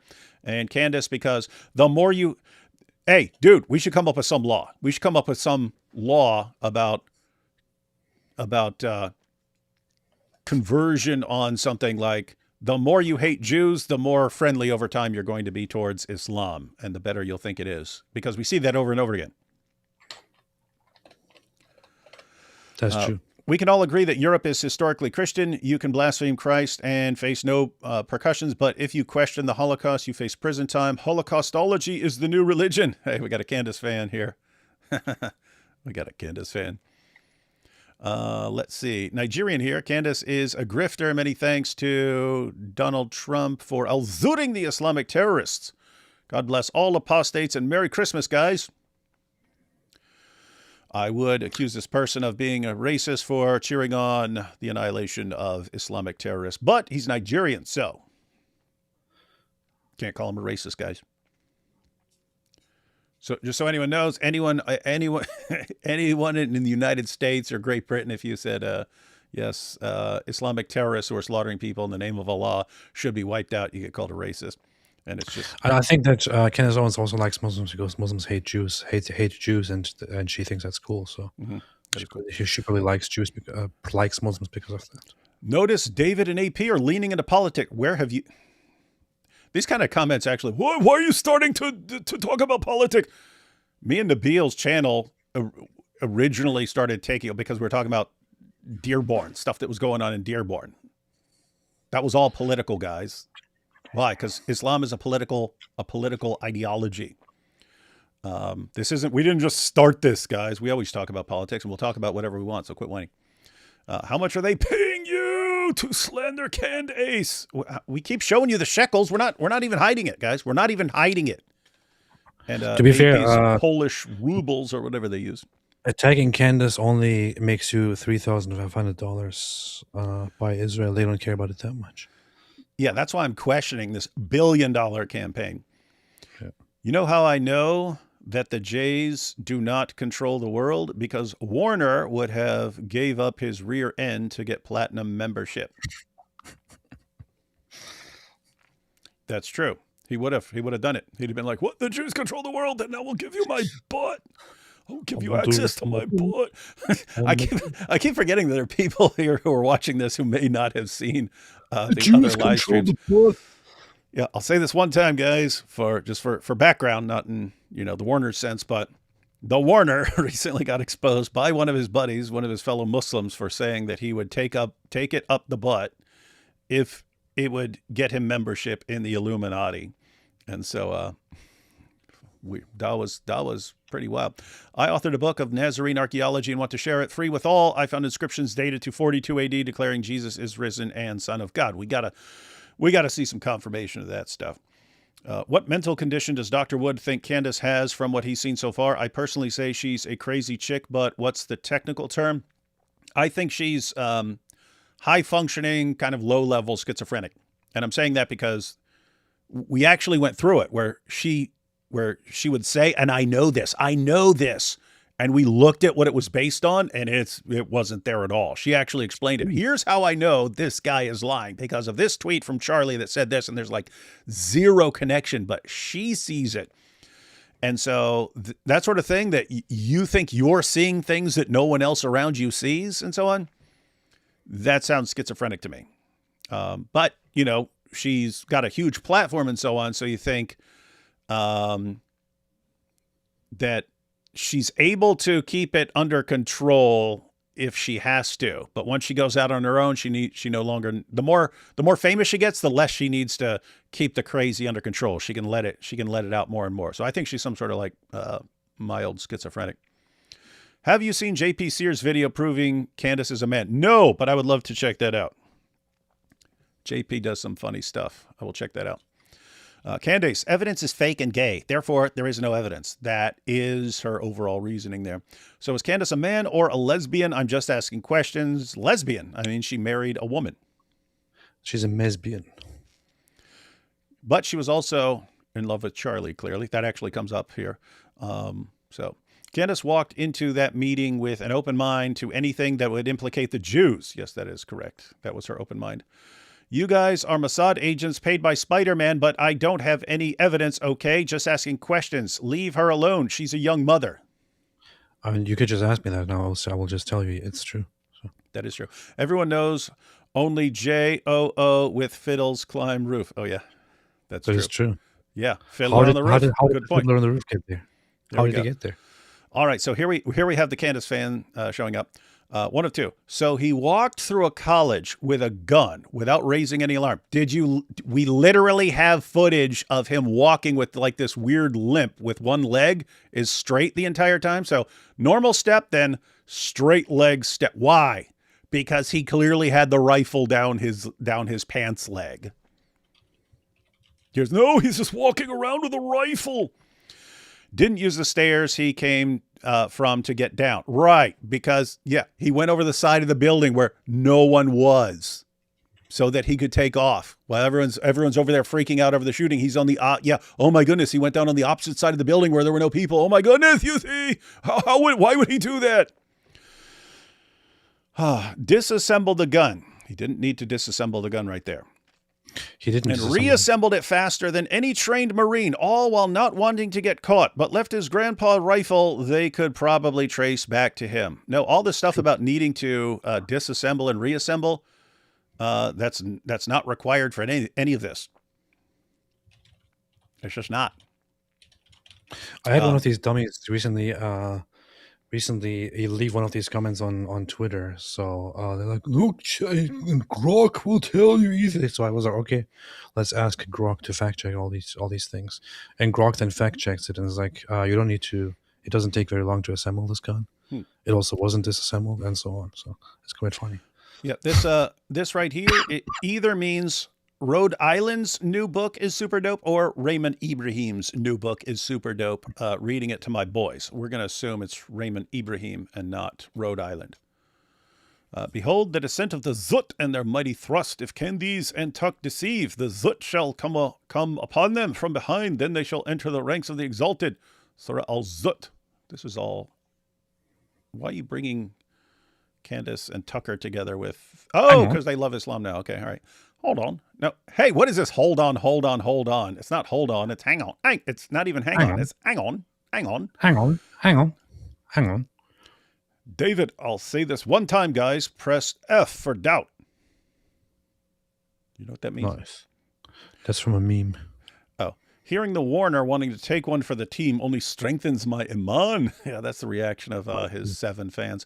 Wood's Law. Islamophobia is inversely proportional to anti-Semitism. I'm screenshotting that. That seems like a good formulation. I might want to tweak it a little bit.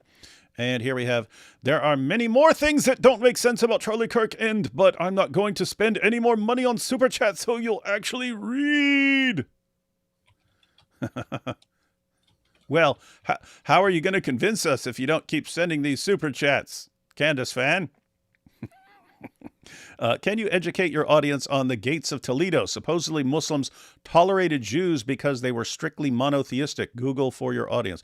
Can you educate your audience on the gates of Toledo? Supposedly Muslims tolerated Jews because they were strictly monotheistic. Google for your audience. Muslims are supposed to tolerate Jews if they are second-class citizens. That's actually part of Islam.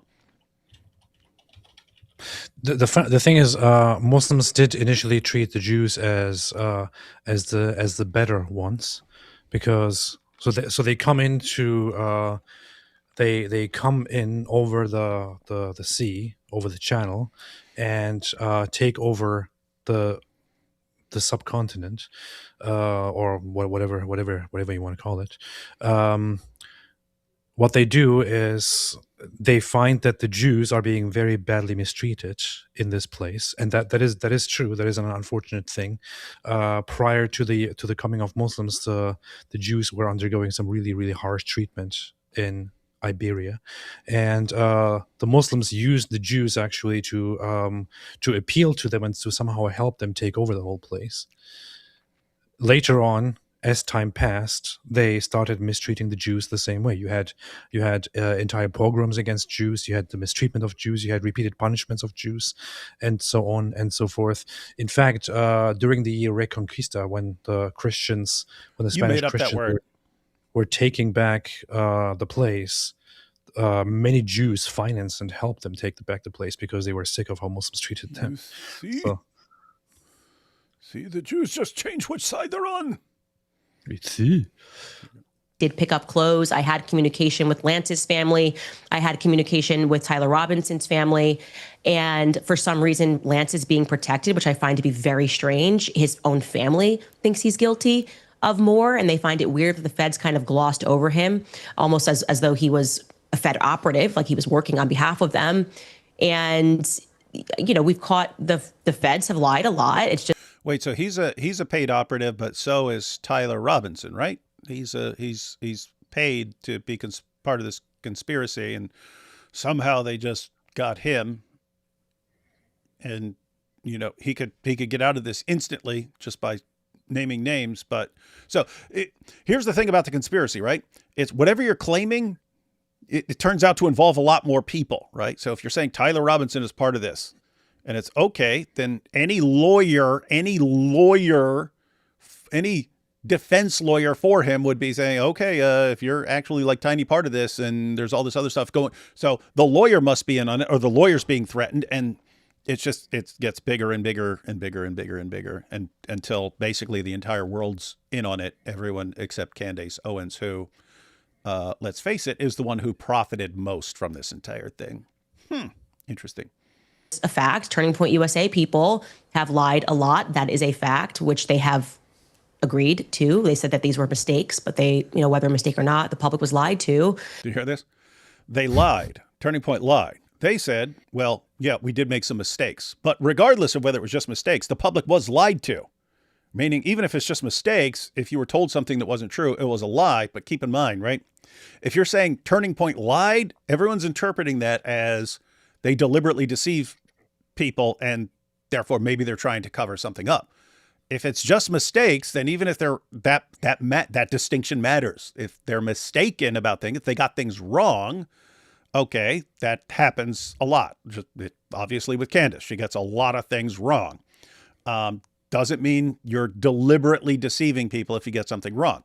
But she just, it's basically the same thing. If they're just mistakes, then okay, but the public still was lied to, and therefore what? Therefore it's okay to say Turning Point's lying about this stuff.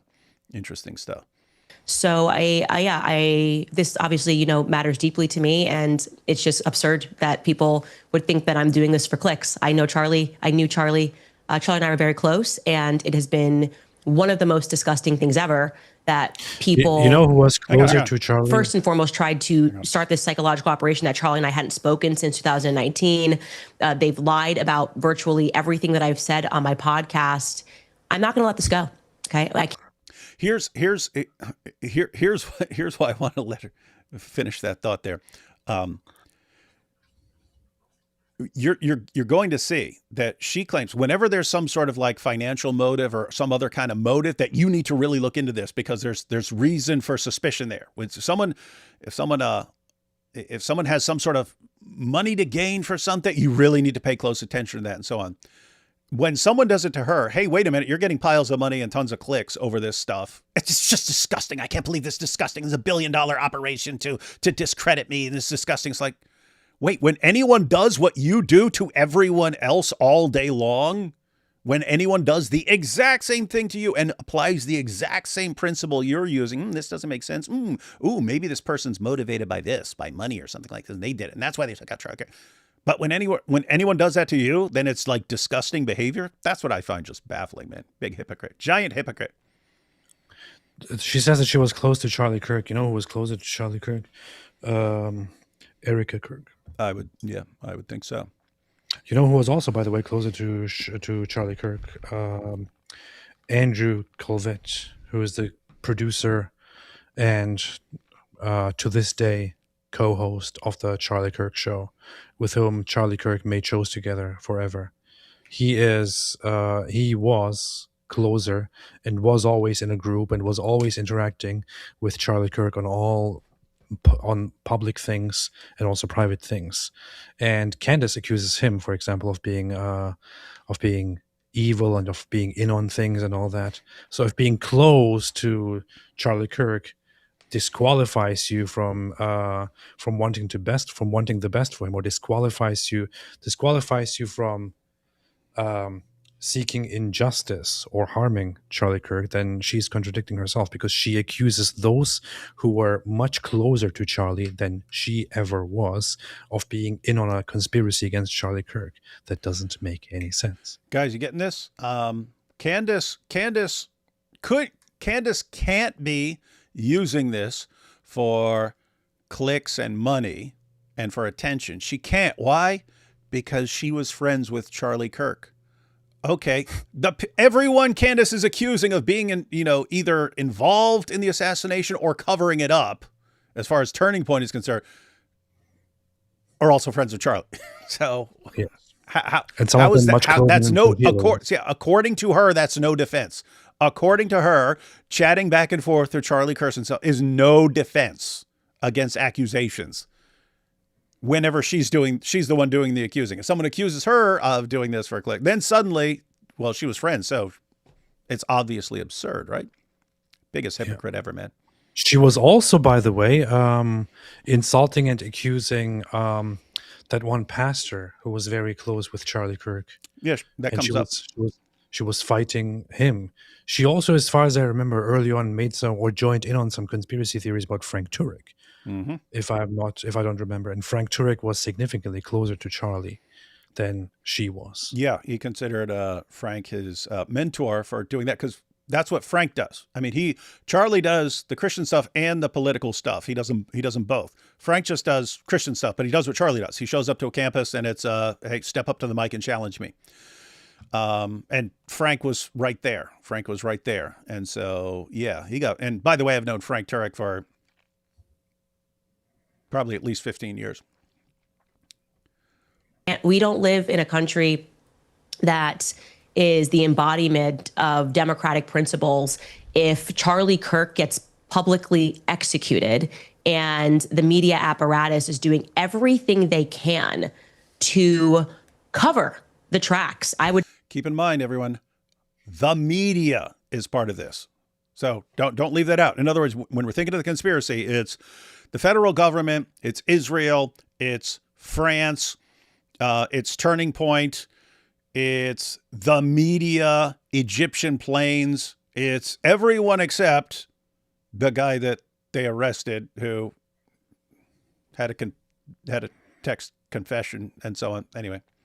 To cover the tracks by demanding that there is no further inquiry into what happened on that day. Right, that is not a country that I can get behind. Let's get to some of the details, because it seems to me you've put up a lot of theories. There we go. But a lot of them don't seem to have a clear conclusion from you about what you actually think happened. She's just asking questions. I mean, you've been all over this now ever since Charlie was killed. In a zoot sense. What do you believe happened to him? Who do you think killed him? So I can't tell you definitively who pulled the trigger. I'm not going to lie to audiences and just put something out there that's not real. I'm not just going to put something out there that's not real.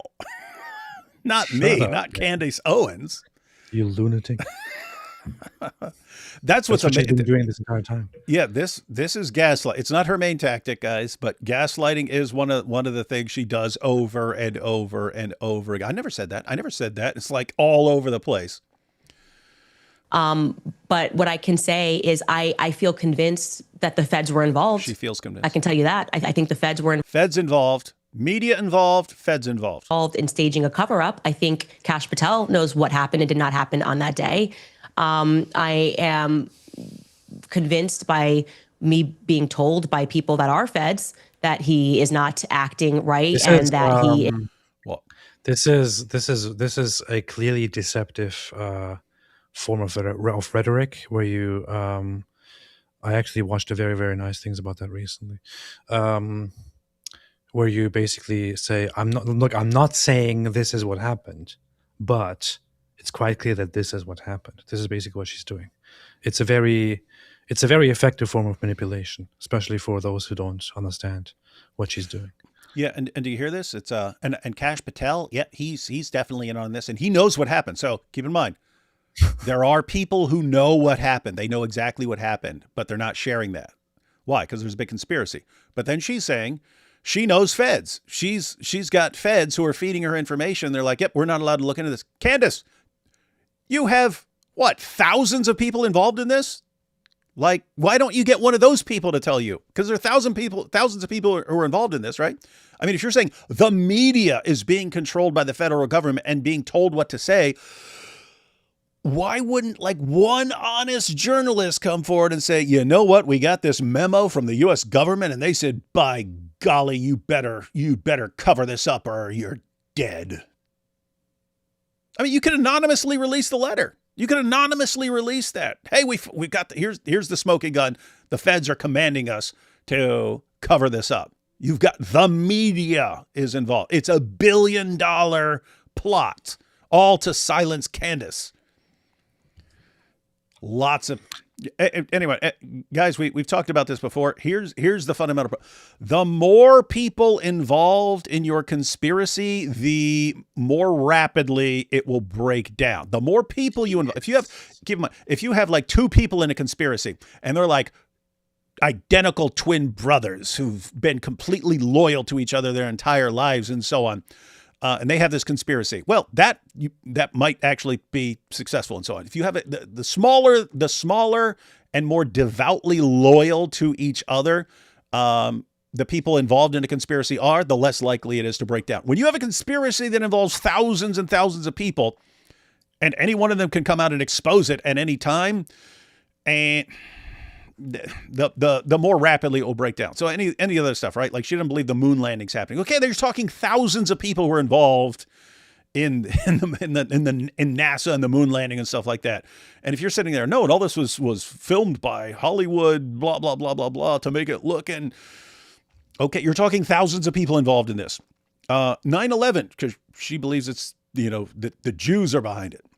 The Jews are behind 9/11. Okay, but it's the Jews and the U.S. government and the media and everyone all working together. Okay, you're talking thousands of people, and anyone could come forward and say, actually, you know what? I'm ready to tell what would happen. And anytime you're having one of these grand conspiracies that involves whatever the political party that's in charge is doing, right? There's a reigning political party in charge that's part of this grand conspiracy theory.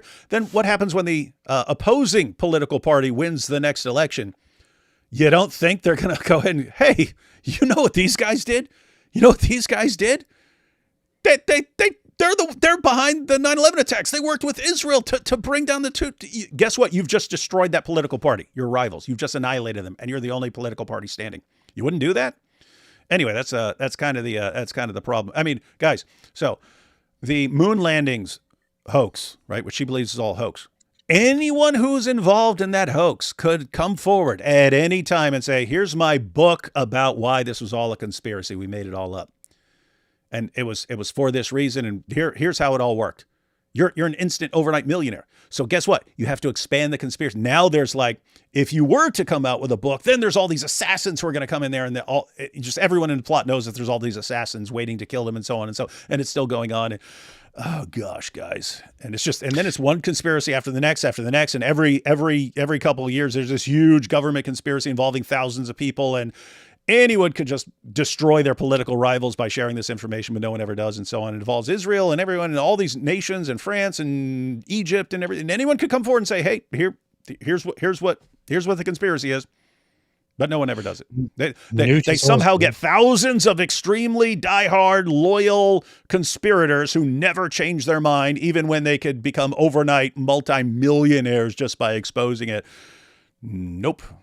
They just keep the Newt conspiracy is going. also how she just said that she's not going to just put something out there, you know, and then she immediately said that that Kash Patel knows exactly what's going on. I'm not just going to put something out there that I can't prove, but yeah, Kash Patel, yeah, he knows what's going on, and the feds are involved. Can you prove it? Can you prove it? No, I can't. But you know, is not wanting to share any information. Just a couple of people are allowed to even see anything. A Fed told me that they can't even touch the Charlie Kirk file without risk of being fired, and that he's grown increasingly mad. The U.S. Marshals that were there when they were doing the quote unquote manhunt for 33 hours said that Kash Patel effectively sent them on a wild goose chase, which is what was signaled to the public when he said, "We got him," and it was actually the wrong person. And so it caused people to stop looking because they were convinced that they had the shooter. They felt that was. Well, pause. It would be very, very. This is outrageous, right? If she actually protects those people who say these things, then she is basically she's not helping with the justice as much as she claims she is. She's covering up for people who know that something is really, really wrong. wait, you mean no or no? No, no, no, no. Okay. It should be very easy for her to prove that these people actually said these things to her. It should be very easy for her to prove that there are lots of people who are talking to her like, hey, Candace, man. Hey, Mandis, look, I'm on this mission right now. I'm on this mission, yeah, and Kash Patel, you know, who's not one of us anyway, because you know what he is. He's some Hindu or something like that, you know. He's in charge of us, and he sends us out on his mission. I know for a fact that he knows exactly what's going on. Wait a minute, He but won't let us know. who put Kash Patel in charge? The Jews. I mean, she could easily prove that these things are actually being said to her. Will she do it? No. In order to allow the real perpetrators of the crimes to get away.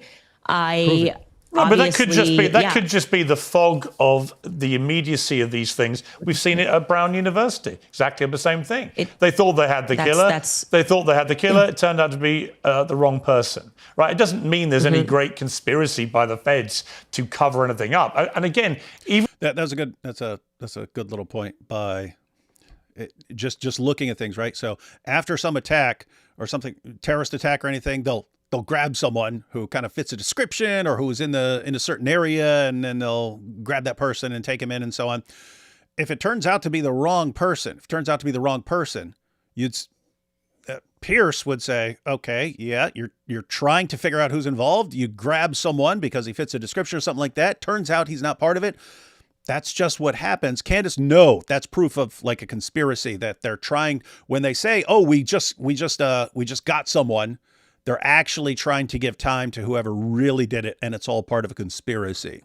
That's the reasoning here. if what you're saying is true, I don't know, maybe you're right. If what you're saying is true, what is it they're covering up? You've so far intimated or inferred something weird involving Egyptian planes. So, well, you know, what's that about? You've inferred perhaps Israeli involvement in some way. You've certainly inferred a lot of Turning Point USA involvement. That's a lot of people getting involved here. Oh, it's way more in the than murder of Charlie Kirk, it's way more potentially. than that. But what I'm really curious about is, given you've been all over all this and you've been airing all these theories, well, which one is it? It can't be all of these things. Is it somebody? Is it someone at Turning Point USA? I mean, who do you actually? Did you just hear it? She said it can.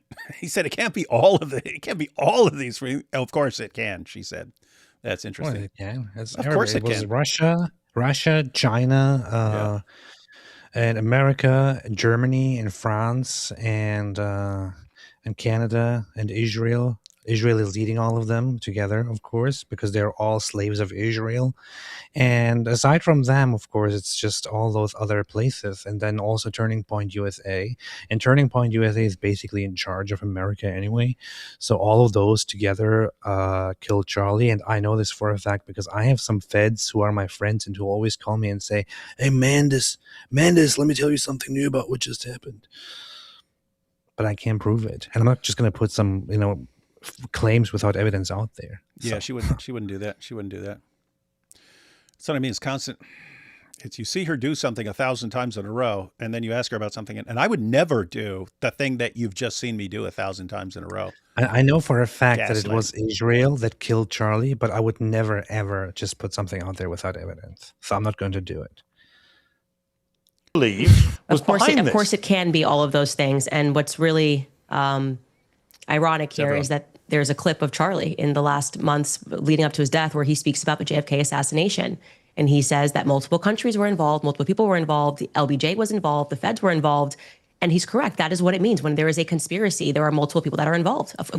She just said, when there's a conspiracy, there's multiple people involved. Right. That would be the definition of a conspiracy, Candace. That doesn't mean that when something happens, it's the Egyptians and the Israelis and the feds and the media and his closest friends and his wife and some a beekeeper cult and some Mormons and everyone else she accused of. Of course, there's not one person on a grassy knoll who shot JFK. Well, it might have been that. There are people who had to agree to it. There had people who would have had to. The Dallas police were involved. Candace. I'm answering your question. I'm answering your question. But my You're point asking, is, why aren't you just going to point to one person? That to me, even that seems like a part of telling people not to believe their own gut. Obviously, for this to have been pulled off, there had to have been multiple people involved. There had to have been people at Turning Point that were complicit in having this happen. Now, who knows what their motivations are? Doesn't mean. That's really important. She said there had to be, oh gosh, because later, talk about gaslighting.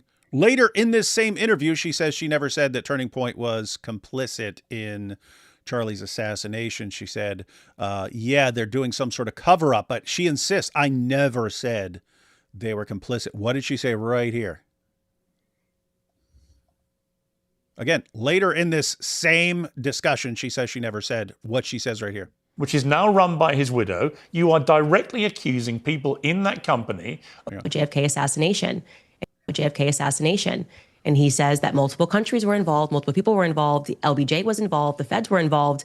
And he's correct. That is what it means. When there is a conspiracy, there are multiple people that are involved. Of course, there's not one person on a grassy knoll who shot JFK. Well, it might have been that. There are people who had to agree to it. There had people who would have had to. The Dallas police were involved. Candace. I'm answering your question. You're asking, why aren't you just going to point to one person? That to me, even that seems like a part of telling people not to believe their own gut. Obviously, for this to have been pulled off, there had to have been multiple people involved. There had to have been people at Turning Point that were complicit in having. There had to be people at Turning Point who were complicit. Later in this exact same interview, she's going to say, I never said people at Turning Point were complicit. And Piers goes, you just said it. You just said it. And she goes, no, I didn't. Happen. Now, who knows what their motivations are? Doesn't mean maybe this person's like, hey, I'm going to help you. Hang on. Okay, let me stop you. Hang on.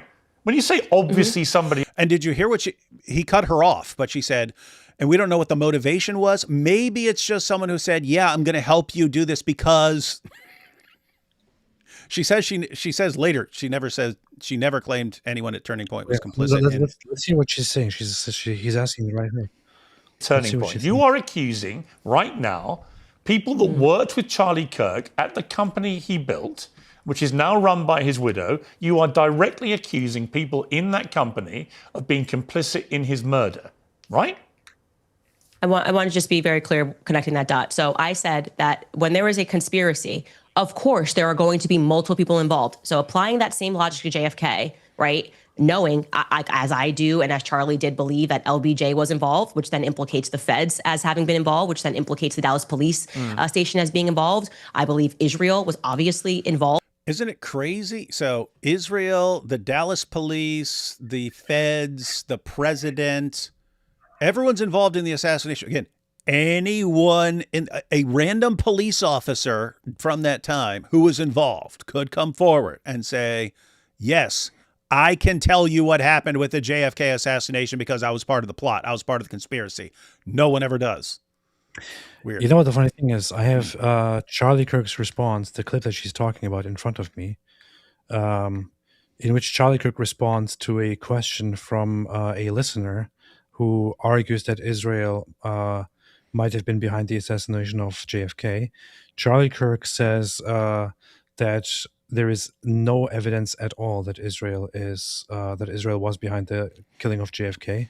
That just because Israel's name appears in the documents, it doesn't mean that Israel is guilty, because Charlie himself knows that Israel is not mentioned as a guilty party in the documents, but rather as an ally in the investigations.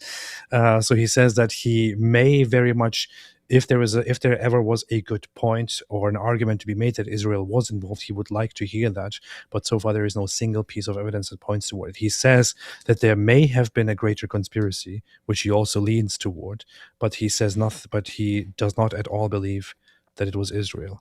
I bet she will. I bet Candace will at some point make it also about Charlie Kirk also believed Israel was behind it. She just said Charlie believed that there was this bigger conspiracy. Guess what? I'll grant that there could be. I'll grant that it's reasonable that there was some actual conspiracy. Meaning, it doesn't just have to be Lee Harvey Oswald. It could be a group of people, right? That seems very plausible. The idea that you have tons of people in the police force and the feds and so on, and just it never crosses anyone's mind to come forward with this stuff after years.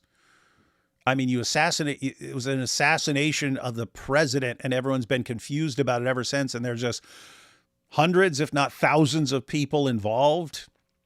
No, all those thousands of people involved all got paid $5 million to be quiet about it, and are still being paid $5 million on a daily basis to be quiet about it. And guess what? That's not some legally binding that wouldn't be some legally binding thing where you couldn't come forward eventually, right? You can go to another country and then say, hey, I'm releasing my book now. I'm safe and sound. And no, they're going to send the assassins. Well, too late. I would already exposed your big plot, right? Or you could just anonymously do it without leaving That's right. any trace. Anonymous. Hey, I'm not naming a name, but I was part of the police force that was in on this. That was part of this. I was a Fed who was involved in this. And here's exactly what happened. Here's how I can prove to you exactly what happened. Here's the evidence we have. Directly accusing people in that company of being complicit in his murder, right?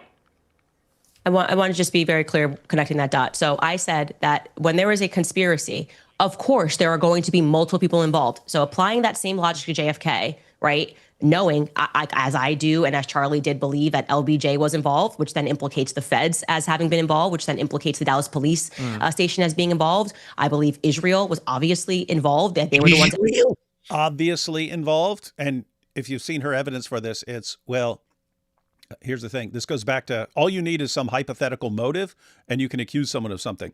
So her claim is JFK thought that Israel's nuclear program should be investigated. And her conclusion, well, therefore, obviously they killed her. It's like JFK almost went to nuclear war with the Soviet Union. Okay. He almost went to nuclear war with the Soviet Union. It wouldn't be them.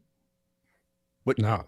It's got to be Israel. There's not tons of people and political rivals and all kinds of people that could have a motive. Guess what? The world was filled with people who would have a motive to take out the president of the United States. Why do you zero in on Israel? For the same reason you zero in on them, because there were a couple of them who owned slave ships, and you see, they ran the slave trade, and Jews and black people are perpetual enemies, and all you black people need to, if you don't know what we're talking about, that was her most recent thing about the Jews. Keep in mind, this is the crack journalist who could not find any evidence that Andrew Tate was involved in sex trafficking. So JFK was, as people may know, heavily anti-communist and heavily anti-USSR, and almost went to nuclear war with the Soviet Union. However, no, they couldn't have killed him. Why would they do that?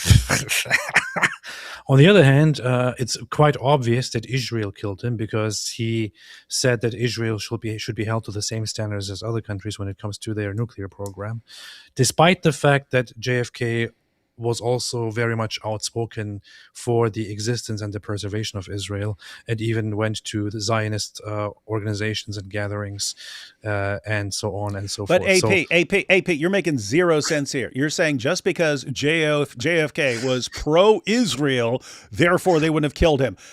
Well, Charlie Kirk was pro-Israel, and they killed him.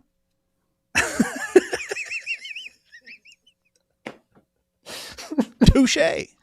Dude, somebody's going to listen to this and like, oh yeah, see? Good point. Powerful point, David. Powerful point.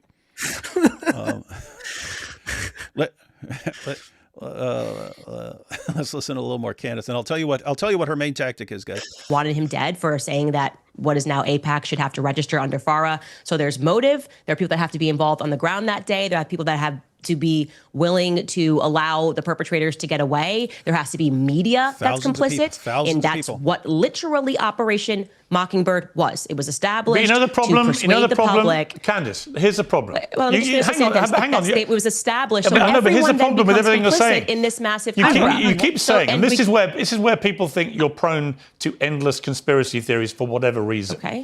Is you keep using the phrase, they have to have been involved. So by that yardstick, what you're saying is, with JFK's assassination, and we recently had a lot of the files released, which did not conclusively prove any of these things, right? Now, again, I don't know what happened to JFK, but the one possibility you've not ruled in is it was just as simple as Lee Harvey Oswald. It might have been. We don't know, right? So when you say the media has to have been involved, impossible. The guy there who had a military background and was the one thing in life he was ever good at was shooting. No, that's ridiculous. And he totally failed at everything in life. And then he's got the most successful person in the world, and he decides to go kill him. Impossible. Can't be. It can't be. There has to be somebody else. Has to be. And whoever it is, it has to involve Jews. It has to involve Jews. Could it be the simple explanation, the one that we have in front of us? No. No. It has to be something else. Occam's razor is from the devil. Something else. Has to be. It can't be the simple explanation which is right in front of us. No. It has to be something else. I mean, even if you so badly want to believe that there is a greater conspiracy, it's kind of ridiculous to say, no, it absolutely cannot be this simple explanation. It has to be a huge conspiracy, which I cannot prove at all. That's not smart. Okay, that's incredibly stupid. Mm-hmm. It's Lyndon been Johnson too many decades. has to have been. But my problem is you're stating all these things as fact. We can't do fact. 63. It's such a nonsense to say that it was Lee Harvey Oswald acting You by don't himself. know that. That's just such a nonsense. I do know it was not Lee Harvey Oswald acting by himself, and then that required national security to lock down the files, and that required the feds to impart, the CIA to impart Operation Mockingbird to convince the public that it was, you can't go against, there's a grieving widow, don't look further into it, don't believe your own eyes. But let me just say, this is your, Candace. It was a grand conspiracy that killed JFK. I am going to say that confidently. And I just think we have to grow up. We have to grow up. We can't keep pretending Lee Harvey Oswald killed JFK. Yeah, if you keep believing that the guy, if you keep believing that the guy with the gun shot the dude who got shot, then you're an idiot. It was the government and the Jews and the police and everyone. Fine. We can't keep doing that. That is your opinion. No, that's a fact. No, it's not a fact. It's a fact. It's not a fact. This is Piers trying to explain to her the difference between a fact and like some theory or opinion or something like that. She doesn't get it. Look, I'm going to say one thing here. It is entirely possible that there was a great conspiracy involved in the killing of JFK. It is also entirely possible, although nothing points at it at all, not a single thing actually points at it, it is entirely possible that even the killing of Charlie Kirk is the result of a larger conspiracy. It could actually be very simple. It could be that somebody paid somebody to pay somebody to look away, to let this other guy who was also paid by somebody to be paid by somebody who was paid by somebody to carry out an assassination. It was made to happen that way, right? It's totally possible that is actually true. It's totally possible that such a conspiracy was at play. It's completely Totally possible that aliens did it. That's possible. It's not impossible. So it's possible. Yeah. If we want to go strictly by possibility, yeah, it's not impossible. So, good point. Touche. Aliens Not did probable, but and so they it is did it, and entirely they did it possible. to cause division and sow discord to weaken the population for their imminent invasion. So it is entirely possible. So I will not sit here and say, no, it's impossible. It must be this explanation. However, if that is the case, I would like to see evidence for that. If it is impossible for the murderer that we have to murder JFK, or for the murderer of Charlie Kirk to murder Charlie Kirk, if that is impossible, I would like to see the evidence that is impossible.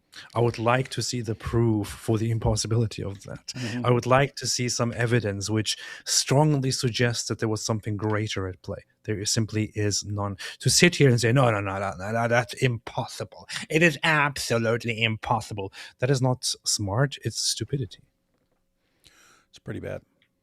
Fact. The whole reason fact. there are still conspiracy theories about JFK's assassination is none of this is a fact. You are Because the floating feds it as cover it your up. theory. Because the feds are never going to admit to their own. Did you catch that? The feds are never going to admit to it, even though you would have been talking about feds from decades ago and all the people involved and the police and everyone, they all could have come forward, but they're just, we know for a fact that no one who's involved in a conspiracy is ever going to come forward. Do you realize how stupid she sounds to people? Guess what? The most common type of conspiracy is people who conspire to commit a crime. And like 5 guys work together to rob a store or something like that. Guess what? Guys. Those conspiracies break down. Police separate the people, get them in different rooms, start questioning them. Hey, that guy over there, he says you did it, and he was just, he was just watching and stuff like that. Oh, what, he said that? No, he did that. And those conspiracies break down really quickly. I know. I was locked up with tons of people who were involved in a conspiracy. The idea that you just got these like one conspiracy after another. It's every year, and there's this huge conspiracy of thousands of people doing this thing, and no one ever bothers to come out and expose it because they'll just never allow that to happen. They'll never allow that to happen. What? Here's one question. You apparently have met many people who were in a conspiracy and who folded at some point and admitted it.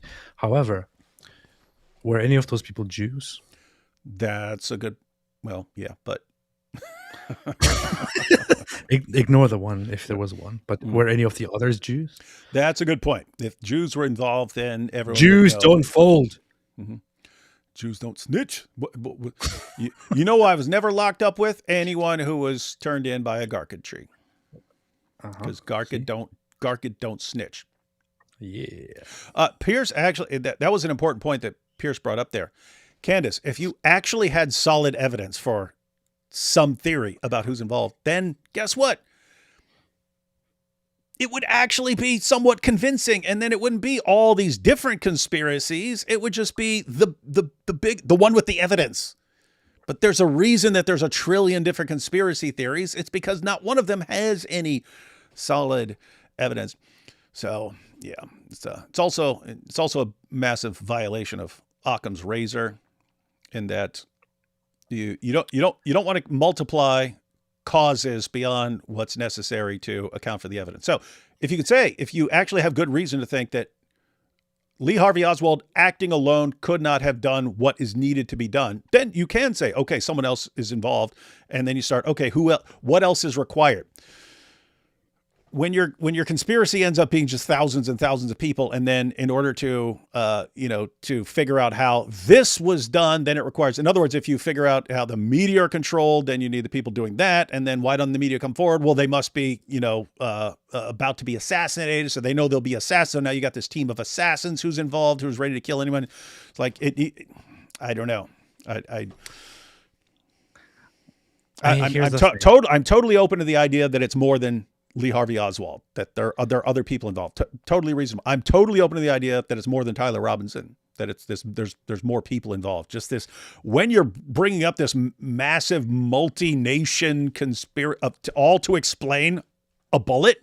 Okay. You sound nuts to me. Here's the thing, David. It seems that you are very much under the influence of this greater conspiracy too, because you have just referenced the so-called Occam's razor. I know for a fact, as a result of my investigations, that Occam himself never actually had a razor. He never actually owned one. So when you say Occam's razor, you are simply adopting whatever the feds and those who are involved in this giant conspiracy are telling you, and are telling you to tell others. I know for a fact that he never had a razor, and I would like to sit here and prove that he never had a razor, but of course they don't want you to know. So I know for a fact that he never had a razor, and it's actually ridiculous to believe that he did have a razor. Speaking of Jews, Ash Mays says, as someone who actually uncovered a legit conspiracy once, she has no freaking clue. That's true. There you go. So we have a Jew here in the chat saying that he actually uncovered a legit conspiracy. Has anybody else actually uncovered legit conspiracies? No. The Jew says he has uncovered it. Why? Because the Jews are involved in all the conspiracies, so it's easy for them to uncover them. Good point. Crimes. That is the reason we're still discussing it. That may be the case, but you can't prove that. Yeah, well, I can prove common sense that Lee Harvey Oswald did not stand on a you grassy admit it's your knoll opinion. and assassinate a president. And Okay. LBJ, like Charlie says in that clip, He was in a building.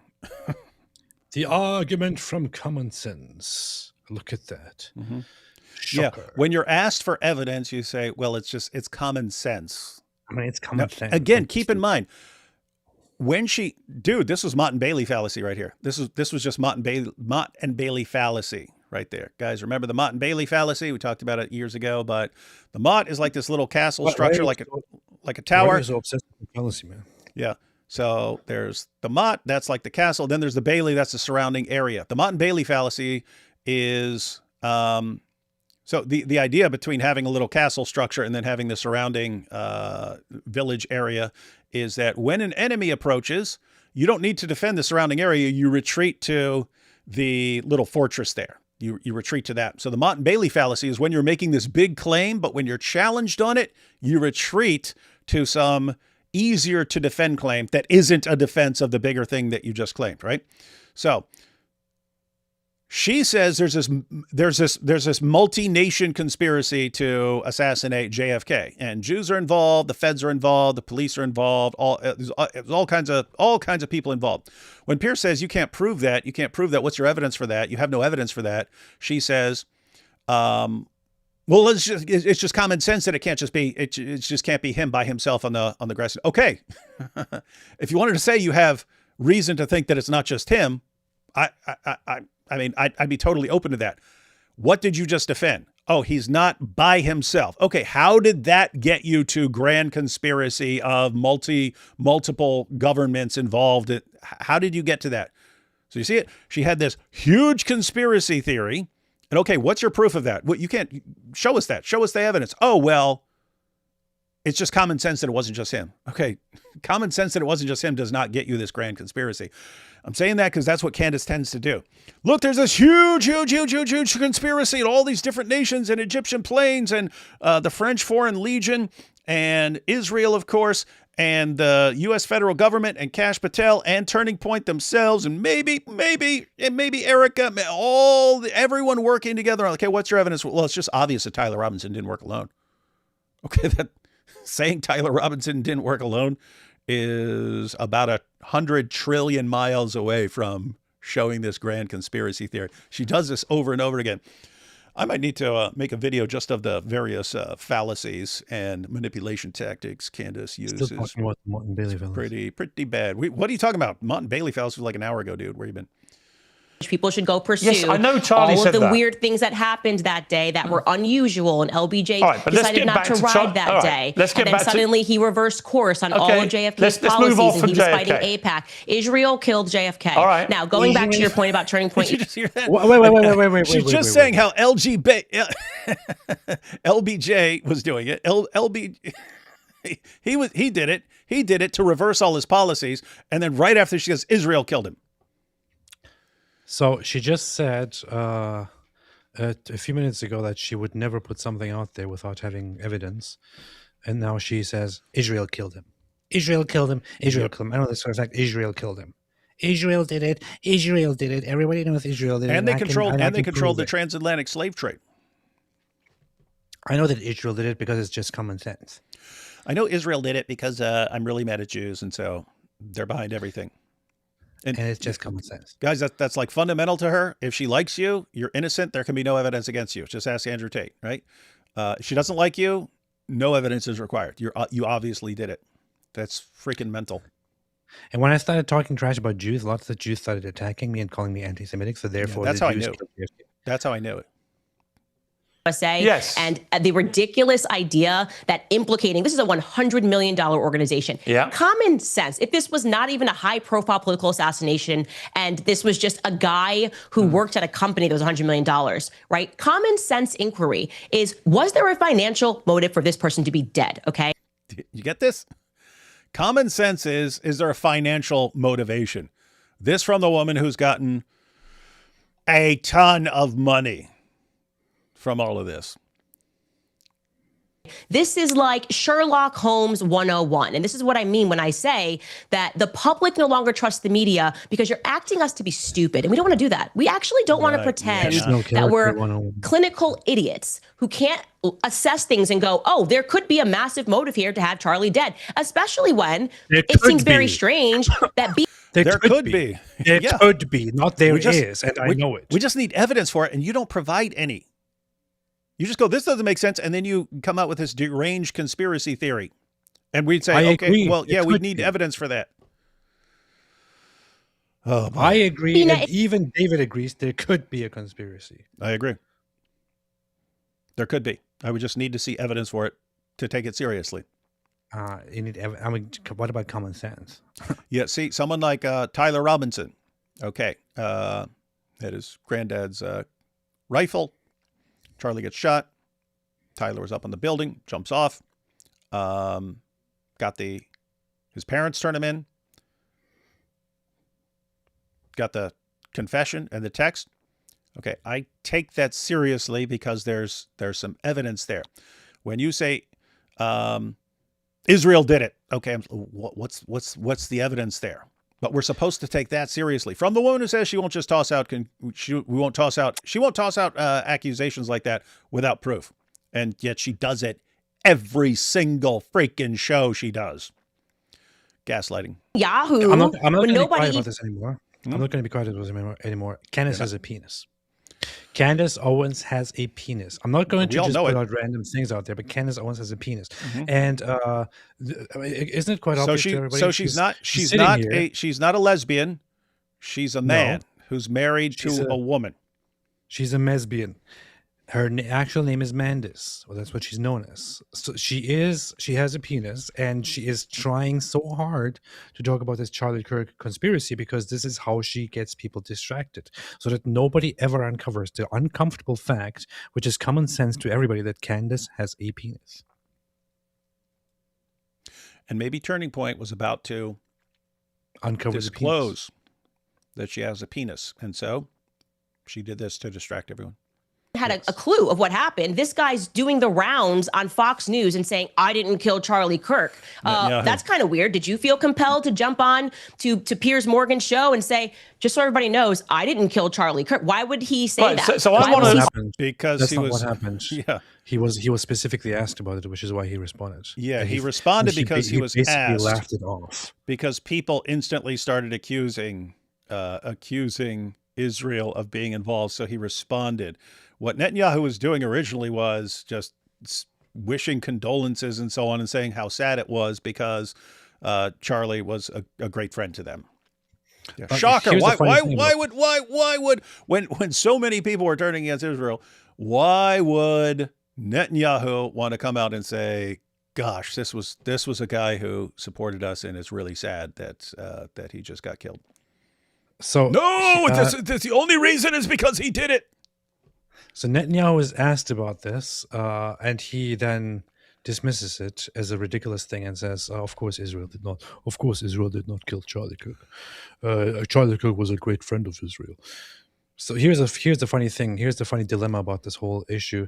Had Netanyahu not said anything, Candace would have said, "Why is he not talking about this? Why is he not? Why Why is he being is he quiet? about strangely this?" silent? I mean, who wouldn't come out? Oh, if he's this great defender of Israel and he was on your side, why wouldn't you come out and start talking? Why wouldn't you start coming out? It's just not vibing right. It's not vibing right. I know the Jews did it. Yeah, that's the other Had thing. he been asked about it, and he said, "This is so ridiculous. I don't even want to comment on it."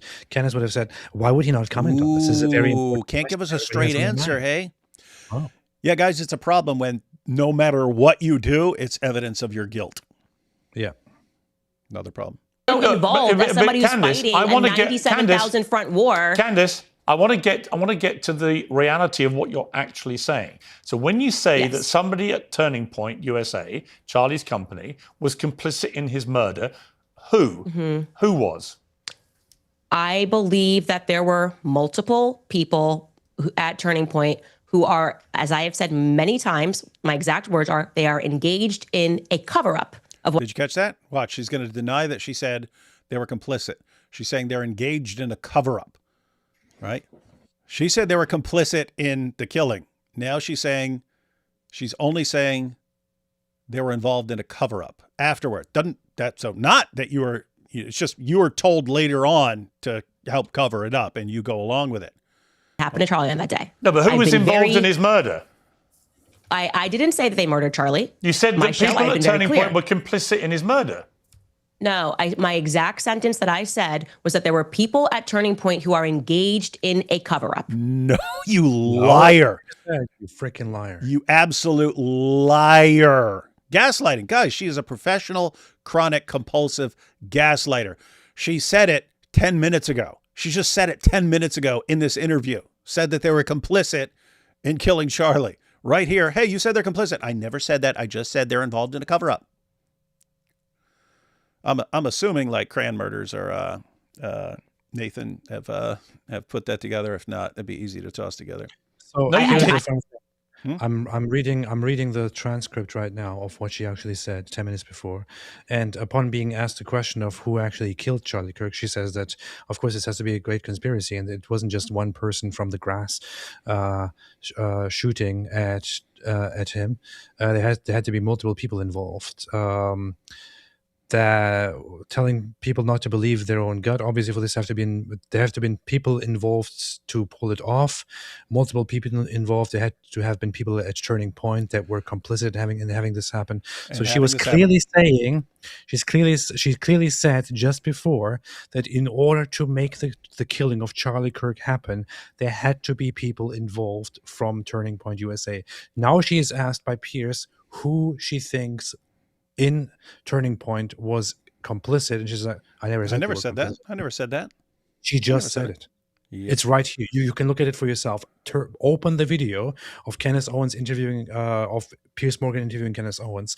Go to minute 17 and 47 or 50 seconds, and you will see right there that she very clearly says that somebody at Turning Point had to be involved for the assassination to happen. And now she's denying that she ever said this. She is such a... And then she even says, my exact words were... No, those weren't your exact words. You clearly said that they were she involved. says, these are my exact words, and it's not anything she said at all. Gosh. Sorry, you didn't. Thoroughly.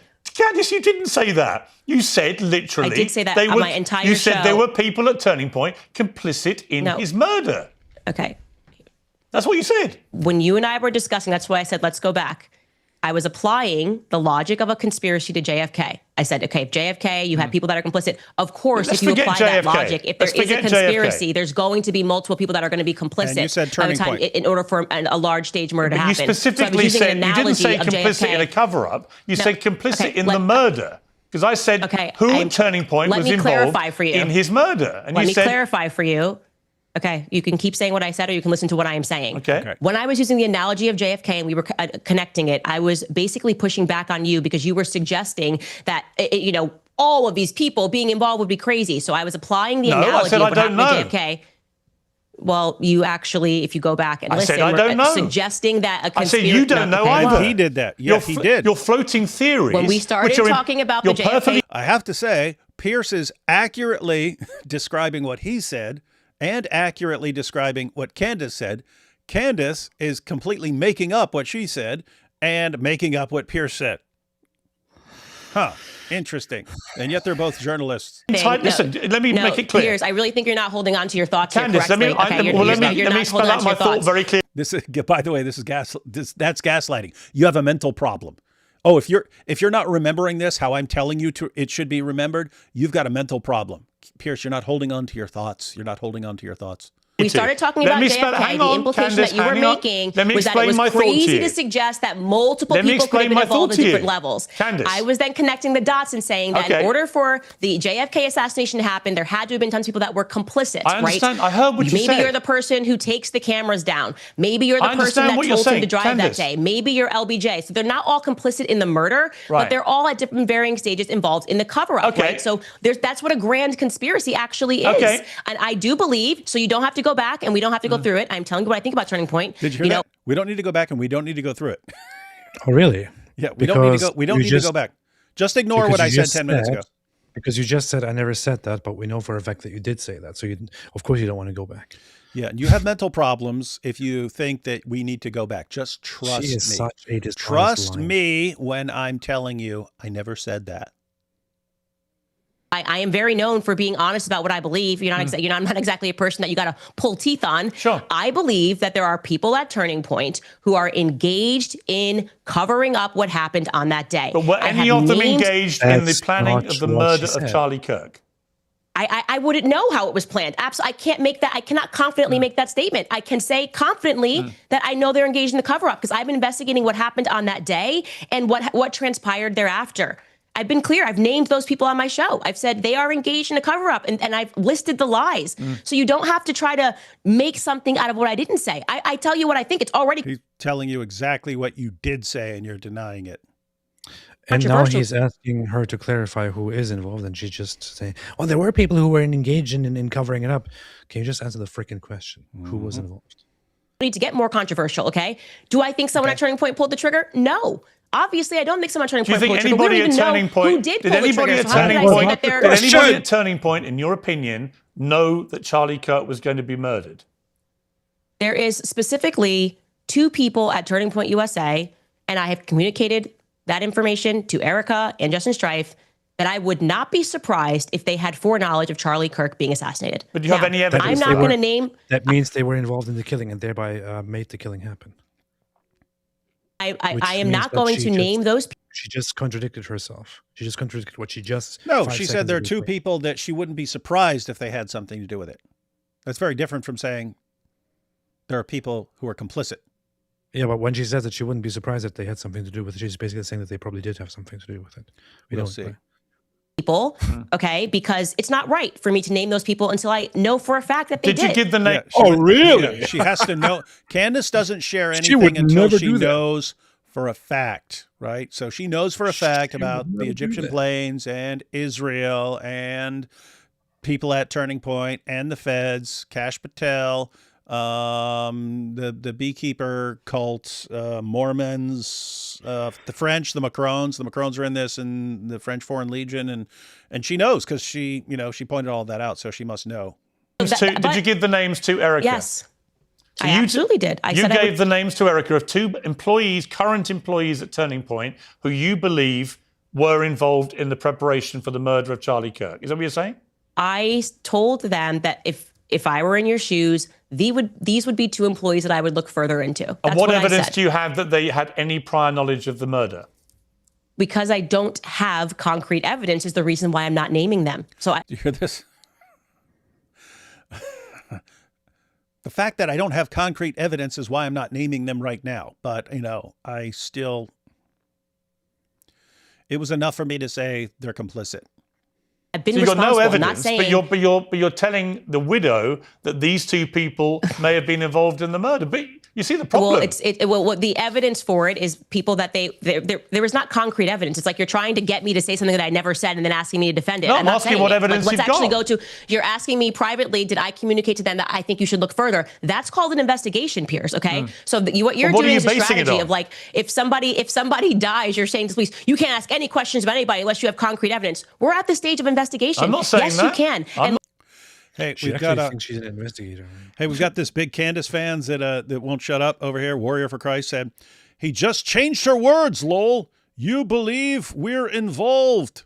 She said she wouldn't be surprised if they were. I'm talking about what she said 10 minutes ago, which apparently you took her advice when she said, no, I didn't say that. And then AP literally read the transcript, and she said people at Turning Point were complicit in the murder. She said it. Do you realize when she tells him, nope, I never said that, it doesn't matter. You can read exactly what she said. Nope, no. Gosh, Charlie was killed by Israel. Candace said it. Actually, Candace just told me that she doesn't know for a fact, so therefore she has never actually claimed it. And by the way, Charlie Kirk was definitely killed by somebody within Turning Point USA. Yeah. But wait a minute. Candace just told us that she never said such a thing. Never mind. Candace never said such a thing. Yeah. Yeah, so guys, think about this.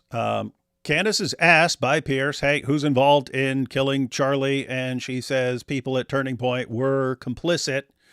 And then when he asks her for evidence later, I never said that. By the way, she does that over and over and over again. Israel's involved. Say, oh, really? What's your proof? I never said they did it.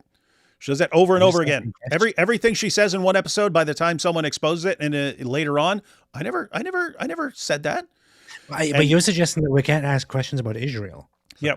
So Piers asked her who's involved in killing Charlie Kirk. She said people at Turning Point. Then later in the same interview, 10 minutes later, he says, okay, what's your evidence they're involved? I never said what? No, I just said they're involved in a cover up. Okay, well, if anyone at Turning Point did have something to do with, did have knowledge, who would it be? And she said, well, they're two individuals.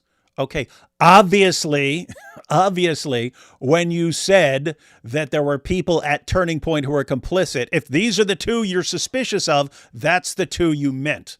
And yet her fans here will say, oh no, oh my goodness, you're changing her words. Gosh, you're stupid. You deserve to be manipulated because you're freaking morons. You're basically, for a manipulator like Candace, it's like gold mine. You're the gold mine.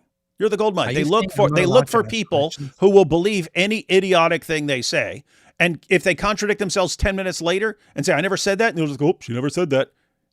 Candace's fans are like that. Tate's fans are like that, right? You remember we noticed this from Tate? He can say, yeah, so that's what I dupe the girls, and I use this method and I get them to fall in love with me. And then I have my bottom B and she goes in there and he's describing what is one of the definitions of sex trafficking.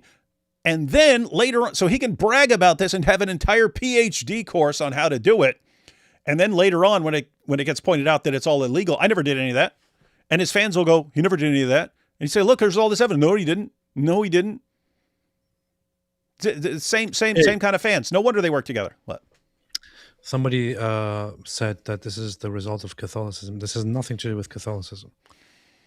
Candace is her own person. But she's a Catholic. And she's an evil.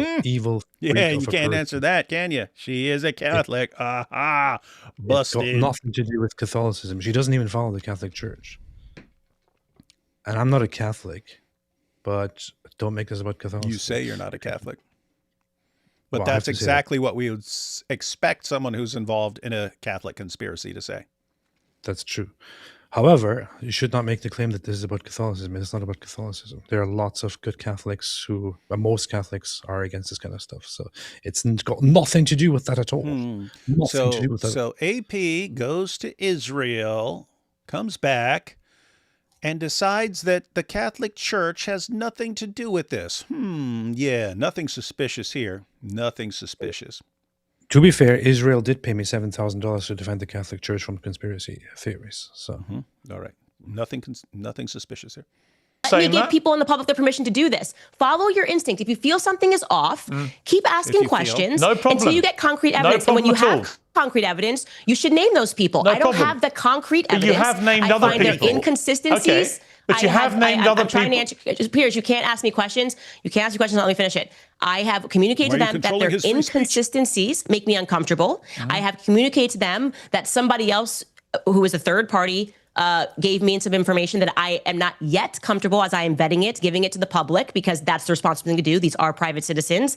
And that if I were in their shoes and had more access to information, I would go down that route, okay? Unless I am fully confident that they actually did have something to do, like here is the smoking gun, I'm not going to name those people. Okay. But the people I have named thus far are people that I believe are engaged in a cover-up. Like I said, hold me accountable for what I have said. Let's talk about one of those people. Let's talk about one of those people, Cool. because the Turning Point producer, Blake Neff, wrote this in early December. Ever since Charlie's murder, Candace Owens has leveled a flood of allegations against people at Turning Point USA, people at Turning Point Action, and people who work for this show. She has made them against some of Charlie's closest friends and against some of his most dedicated employees. She suggested that Michael McCoy, Charlie's chief of staff, knew Charlie would be murdered, was happy that he died, and stayed silent because he was told he would be the next Charlie.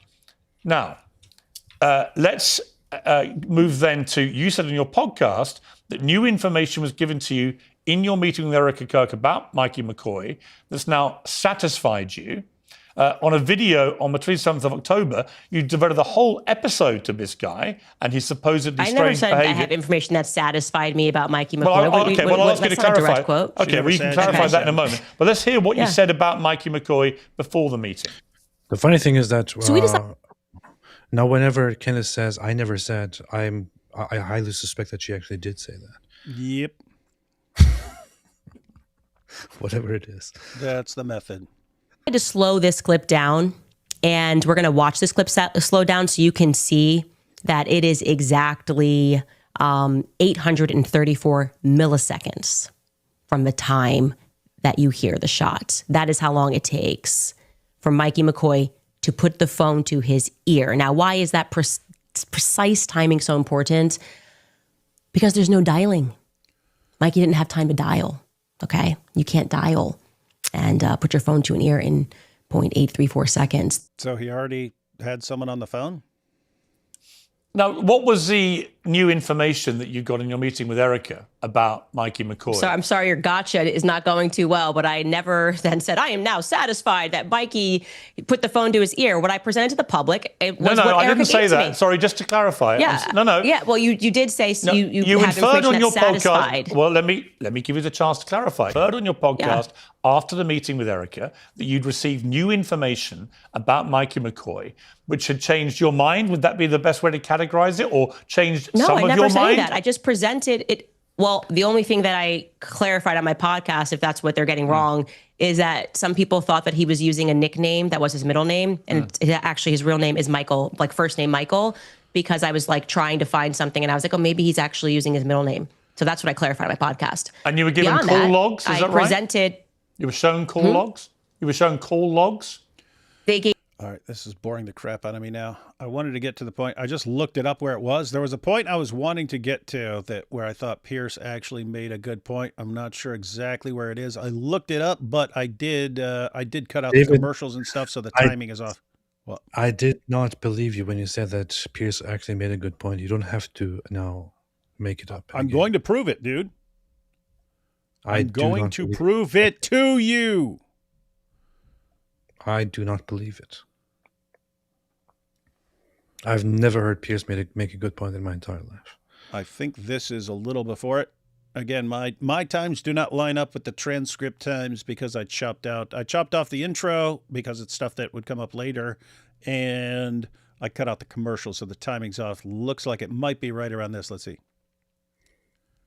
Background and experience in doing things because it's lucrative and not always because it's sensitive. Sure, But listen, it's always lovely. you can call me a hypocrite as much as you want. I don't care. It's fine. I'm just simply saying what other people have been saying about you. I didn't say I felt that. Thank you. I said I'll let you know what people are saying about you. Hang on. Let me back this up.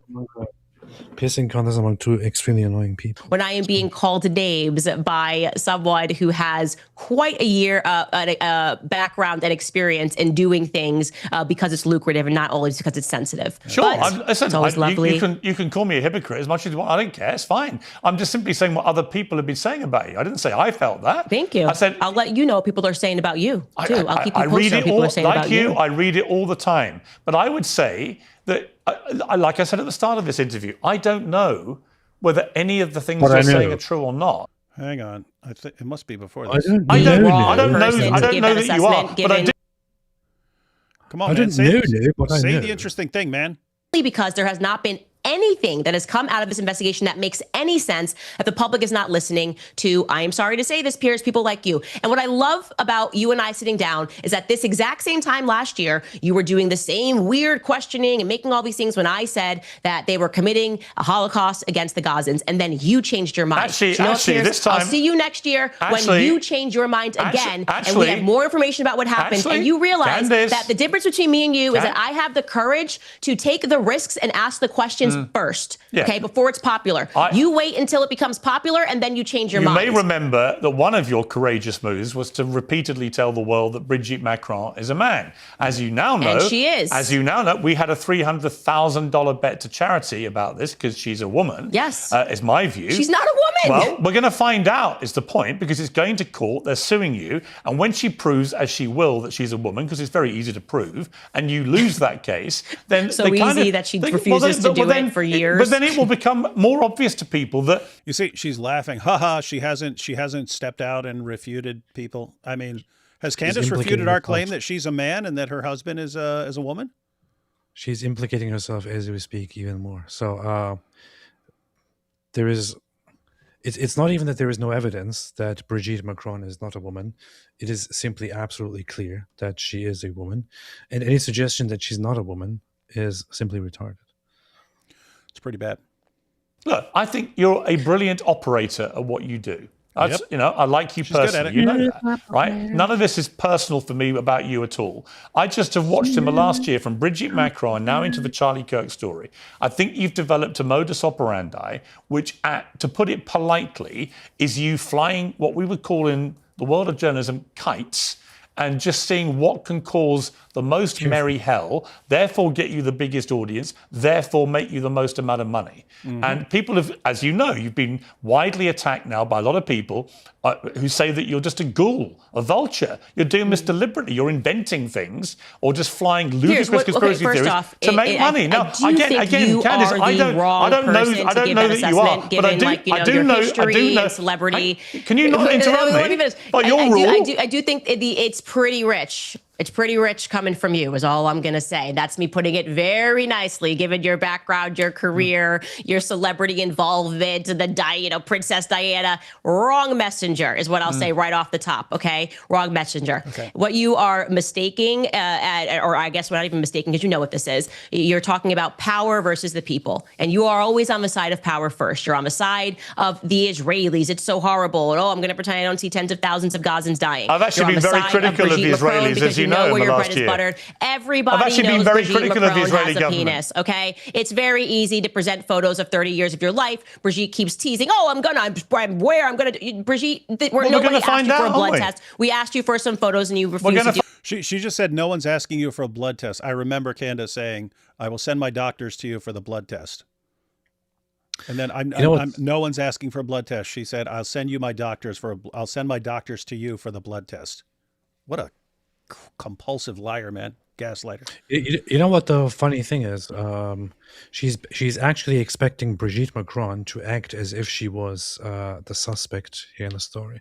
She's expecting Brigitte Macron to actually lower herself, to try and prove to the court and to her in front of everybody, to publicly humiliate herself and publicly prove to everybody that she's actually a woman, so, as if she was being suspected of a crime, as if she was suspected by the public of being guilty of something, as if there was this huge doubt.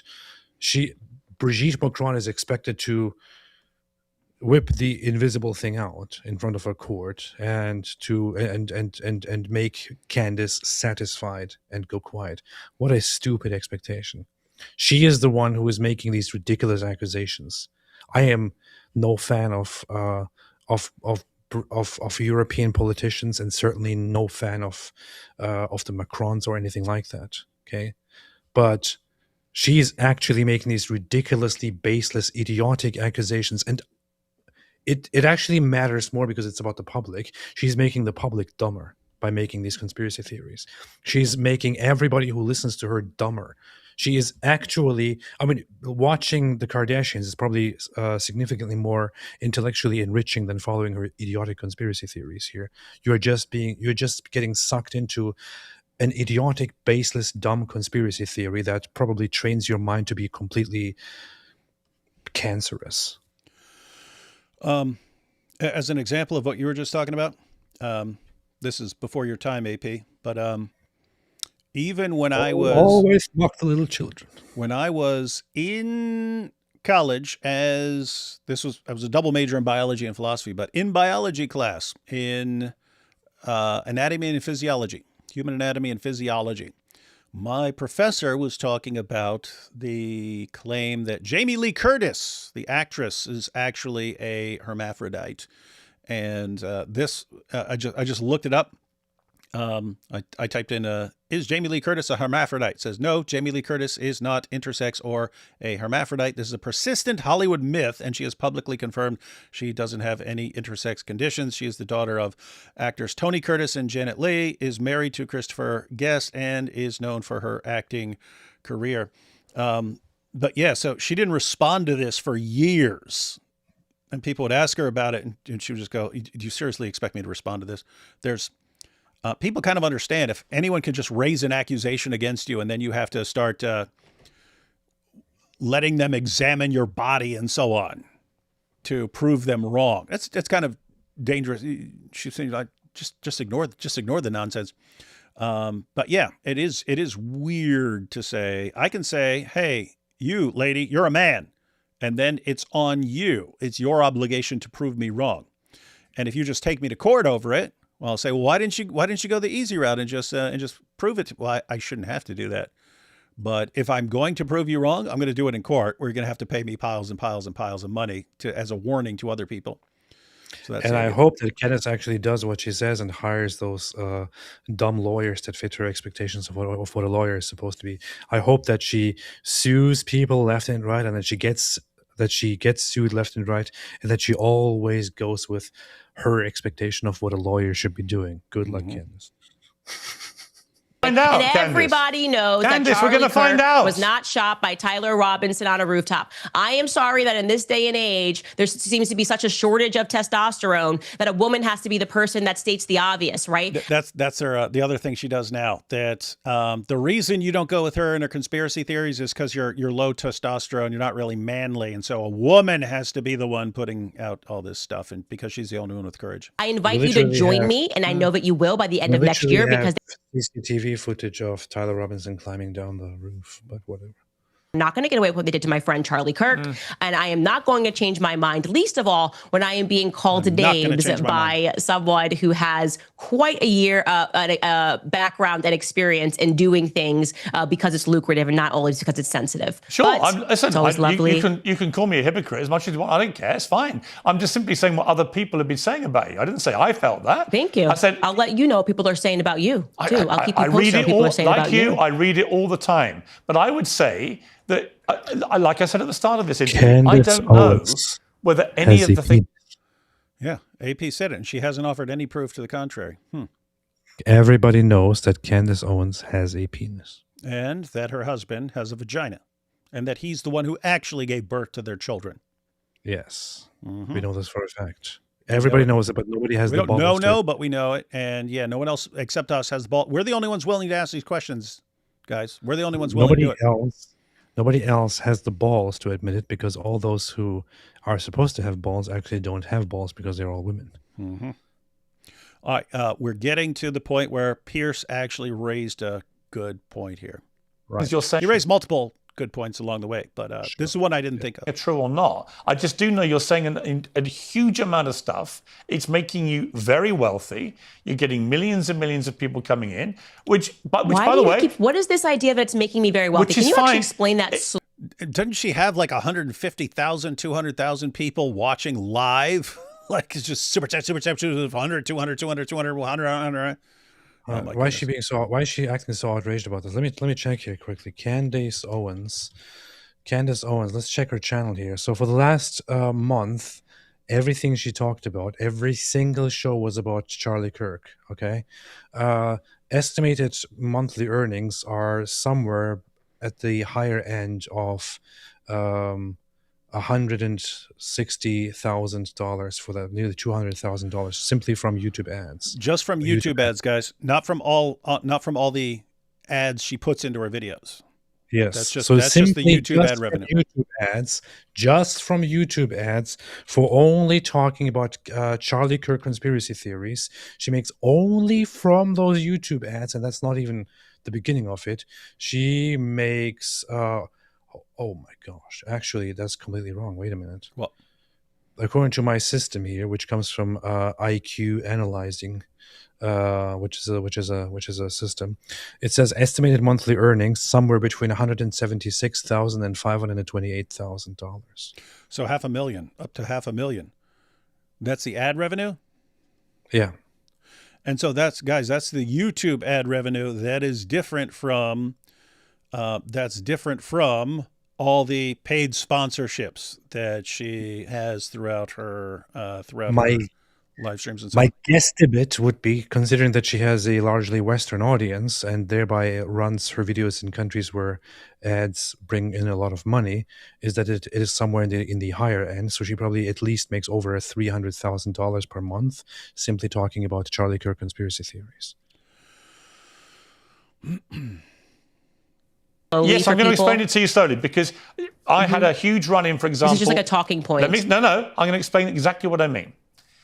When Sandy Hook happened. Here we go. This was the interesting point. Sandy Hook and Alex Jones. Sandy Hook, what did Alex Jones do? So Sandy Hook, guy walked in there, killed a bunch of kids. Alex Jones, this doesn't make sense. Oh, here's something that doesn't make sense. Oh, why didn't this person react like this? Oh, this doesn't make sense right here. And he made it a big government plot. Alex Jones began weaponizing the Sandy Hook tragedy and weaponizing the grief of the poor parents who'd lost their children. And I began to attack him in public. And then eventually there was a court case, and it turned out he'd been spewing deliberate lies, and that every time he spewed them, they found he made hundreds of thousands, if not millions of dollars in the immediate aftermath of spewing the repeated lies that it was all staged and the families were actors and so on, which he knew to be lies. And he made himself extremely rich and ended up with $1 billion defamation finding against him because he'd been deliberately weaponizing people's grief. And the charge... Yeah, I'm asking you to explain the actual financial metrics. How was he making money? I'm explaining to you the analogy, which is there are, as you know, right now, a lot of people, from Tim Pool to the New York Post to others, who've come out very stridently in the last week, and say that's exactly what you've been doing with Erica Kirk. Yeah, but you haven't answered the question. So this is just made up. It's, as I said, this is just all fluff. You're suggesting that I'm making money. Did I sign a new advertiser? Are we reading more? Are we reading more ads? Do we put this somewhere else? Do we sign a book deal? The more views you get on YouTube, the more money you make. Did I sell a T-shirt? Okay, but like, come on now, Piers. Money on YouTube? Are you kidding me? I was already in a top 10 podcast globally before Charlie Kirk was assassinated. And if you think that I would want my friend to be assassinated so I could go from being in the top 5 to being number 1, you're out of your mind. No, okay, I'm telling you, it's so disrespectful. The point is that everyone who is saying that I'm making more money cannot. Hey, what month? That's not what anybody claimed. What month was Charlie Kirk assassinated, AP? September. Yeah, I just looked up her subscriber count over the past year. Her by far biggest boost. If I go back, look, like July and so on, June. Okay, so June, 10,000 subscribers. So for the month of June, you are right. Jeez. Yeah, for the month of June, she gained 10,000 subscribers. Got that, ladies and gentlemen? For the month of July, up around 10,000 subscribers. So she's hovering around there, right?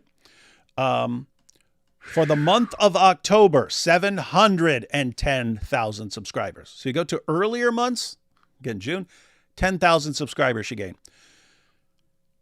September, when she started talking about Charlie Kirk, 710,000. Her monthly subscribers went up 700,000 from what they were a few months earlier. You can fact check this for yourself. Why are you saying I'm gaining why are you saying I'm gaining something by this? I don't get it. What? Me? No. Go on the website Social Blade and look at her history. Simply go on Social Blade, search for Candace Owens, and then look at the statistics. Oh, hang on. No, that was the year earlier. So she I thought this was the past year. I stand corrected. I thought this was the past year. She was since 2024, she was gaining more subscribers, as in big numbers, but nothing close to the 710,000. Yes. So that's interesting. Why if you go back 2 years was she not gaining? So here's the comparison. In August 2025, she gained 50,000 new subscribers. In September 2025, she gained 710,000 subscribers. 50,000 to 710,000, 1 month to the next. But of course, no, she gained nothing from talking about Charlie Kirk. And then she's losing her mind. She's losing her mind over the claim that Alex Jones or her had something to gain by going in this direction. How I'm making more money, because it's just not true. What? As a matter of fact, if you go back throughout her entire lifelong history of her YouTube channel, the biggest new subscriber count ever in the history of her YouTube channel is September 2025, after the death of Charlie Kirk. By far, nothing comes even close. But nothing to gain. Don't be suspicious at all. And keep in mind, guys, we're not saying therefore involved in the murder, something like that. It's, are you doing this for clicks? Are you putting out all these deranged conspiracy theories for clicks and revenue? No, that's completely absurd. What was her rule earlier? Hey, if there's some sort of financial benefit, of course you need to ask questions about that until it's applied to her and say, hey, wait a minute, you're gaining a bunch of stuff by putting out an endless supply of deranged conspiracy theories. Could you be doing it for that reason? Oh, that's just absolutely insane. Look, no. What have I gained? She's asking right now, what have I gained? What have I gained by any of this? That's what she's claiming. I haven't gained anything by this. Also, want to clarify one thing, because some people, of course, there are, of course, one or two people who will say, but aren't you making money from this? I have nothing at all against making money. I have nothing at all against gaining new subscribers and new viewers. And we have a problem being a scumbag to gain. In order to spread a message, you naturally have to gain more subscribers and more viewers, and thereby also more money. And you have to make the money to make it all sustainable, which is it's incredible how much stuff like this actually costs. But when you turn your entire business into simply focusing on this one topic and being a complete scumbag about it, and then making tons of money through that, at least don't act like, oh, what are you talking about? What am I gaining from this? You're gaining tons of money by being a scumbag. Yeah. And notice her response here isn't, hey, I'm just interested in the truth. Yes, all the endless trunks of money I get from doing this, that's not my goal. She's acting like she's getting nothing out of this, and apparently neither did Alex Jones. So you're like, if she was reporting nothing but the truth and bringing revolutionary ideas to the table, I would want her to get even more out of this. Oh, she got a bump in viewership talking about Charlie. Your YouTube numbers everyone in the world, because it was a public assassination. And then it went up in the weeks following, Candace, and it went back to normal. Candace, are your YouTube numbers up since you've been doing the Charlie Kirk investigations? What I am saying to you is that this is the exact same argument you guys had about Brigitte. So it can't, and then the same exact same argument. Yes, it was, Candace. And guys, when I said she was having big months and getting tons of subscribers, that was when she was doing the Brigitte stuff. Yes, Candace, that's what's being claimed, that you're going with the deranged theories that gets you a bunch of clicks. And yeah, it's not unique to Charlie. It's what you do. You search around for something that gets you clicks. And once you find it, oh, this just got me. You just keep rolling with that. Until something bigger comes along, and then you latch onto that, and you just keep coming out with insane conspiracy theories, and you just have a huge audience that loves it. What? This was also being said when I was doing stuff about Brigitte Macron. So are you saying that my thing about Brigitte Macron is stupid? Yeah. Everyone, did you just catch that? She said. So he's saying, hey, is the reason you're coming up with an endless array with a new conspiracy theory every week? Is the reason you're doing that just for clicks and views? Is that why you're doing it? Because we wondered that about Alex Jones. Like, hey, when you tell people there's this huge government conspiracy to pretend that a bunch of kids got killed and that it really never happened and it's just to take away your guns, well, guess what? You get a ton of people on the edge of their seats wanting to see what you have, what evidence you have for this and so on. And then you just keep, oh yeah, there's this stuff. Oh, this doesn't make sense. This doesn't make sense. And so they keep watching and they keep supporting your channel and stuff. Is that the reason you're doing it? Or did you really believe this stuff? And then so Piers brings up, hey, that's what Alex Jones was doing. People think you're doing the exact same thing here. Bunch of deranged conspiracy theories over someone getting killed for clicks and views. Is that what you're doing? And her response is, well, you guys said the same thing when I was going after Bridget McCrone. Right. Right. Because we think you're doing the same thing. We think you're doing the same thing. I never thought about it that way. Gosh. All right. Have we seen enough here? Yeah, let's go. Yeah, I wanted that point about the parallel with Alex Jones, in that, guys, you had the same crowd. You had the same crowd with the same approach. It's like Candace actually perfected Alex Jones's approach that he used back then. It's just, well, look at this. This doesn't make sense. Oh, look at this picture. It doesn't make sense. Oh, this person's reaction afterwards. That person's clearly covering something up. Isn't it more likely that there's this huge government conspiracy to do all this? Oh yeah, it is more likely. It is more likely. And he got sued and lost for like $1 billion over the damage he did. Are we done talking about this? Oh yeah, just I wanted to briefly mention what her main method is. I need to make a separate video about this, guys. Okay, are we done with the video? Yeah, unless you want to watch more of it, I can pull it back up. No, I'm done with this. All right, awesome. See you. Good night. All right, bye. All right, guys. What I just wanted to bring out to you, Candace's main method. It's the main thing that she does. What the heck is wrong with this dude? Why is he calling back? What? I tricked you. Didn't trick anybody. There needs to be a video about this, and it needs to be illustrated using Candace's videos. Guys, there's what's called Brandolini's Law. Brandolini's Law. Learn that. Brandolini's Law. It's also called the BS asymmetry principle. The BS asymmetry principle. BS. How is that short for whatever you just said? It's not. That's the thing in psychology and philosophy and so on. They just use the word, man. In fact, I'm gonna have, when I make a video about it, I'm gonna have to use the word. Matter of fact, I'm just gonna use the word because it's standard now in like psychology and philosophy and so on. They just call it bullshit. I don't like cursing. Some of you think that's cursing. That's just what it's called. It's called the bullshit asymmetry principle. Why would you say that word? So, guys, we're going to have to get used to that word and not consider it a curse word anymore because it has taken on a completely relevant use. It is kind of funny to me that Americans generally consider that like a very strong word or a curse word because, like, growing up in Germany, it was like, I mean, I would hear that in my first years of school all the time, and then English people hear that all the time, but in America, it's like, no, that's a very strong word, and I don't really get it. Yeah, some people do, some people don't. It's actually pretty common. You kind of err on the side of not having a bunch of people complain who still think of it as a curse word. So you normally just don't say it. We can just say Scheiße. Yep.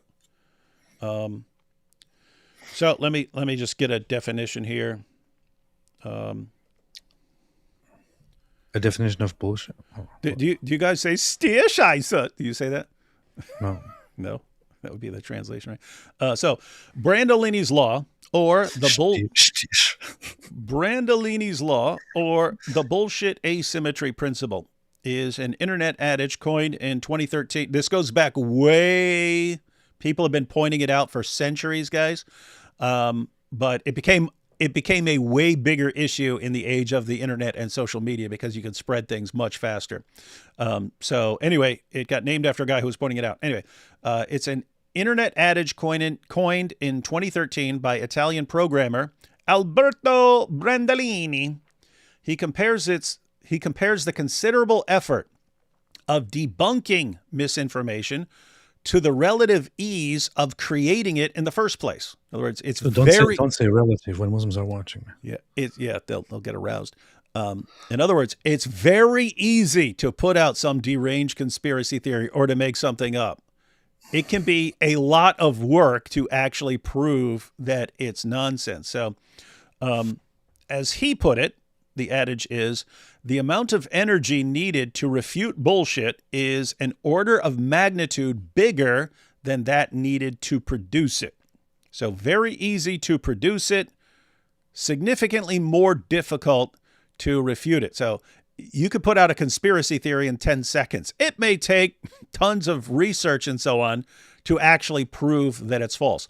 So what Candace Owens has done, she's basically made a bullshit manufacturing show. That's all she does.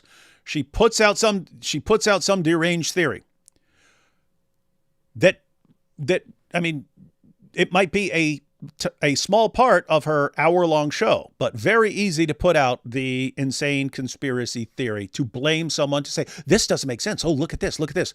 By the time you investigate it and show that it's complete nonsense, she's moved on to 4 more conspiracy theories. By the time you go on and refute those, she's moved on to 15 more. You can never catch up. You'll never catch up with the amount of bullshit she's pointing out. You can't do it because it takes you way, way longer to refute it than it does for her to make it up and put it out there.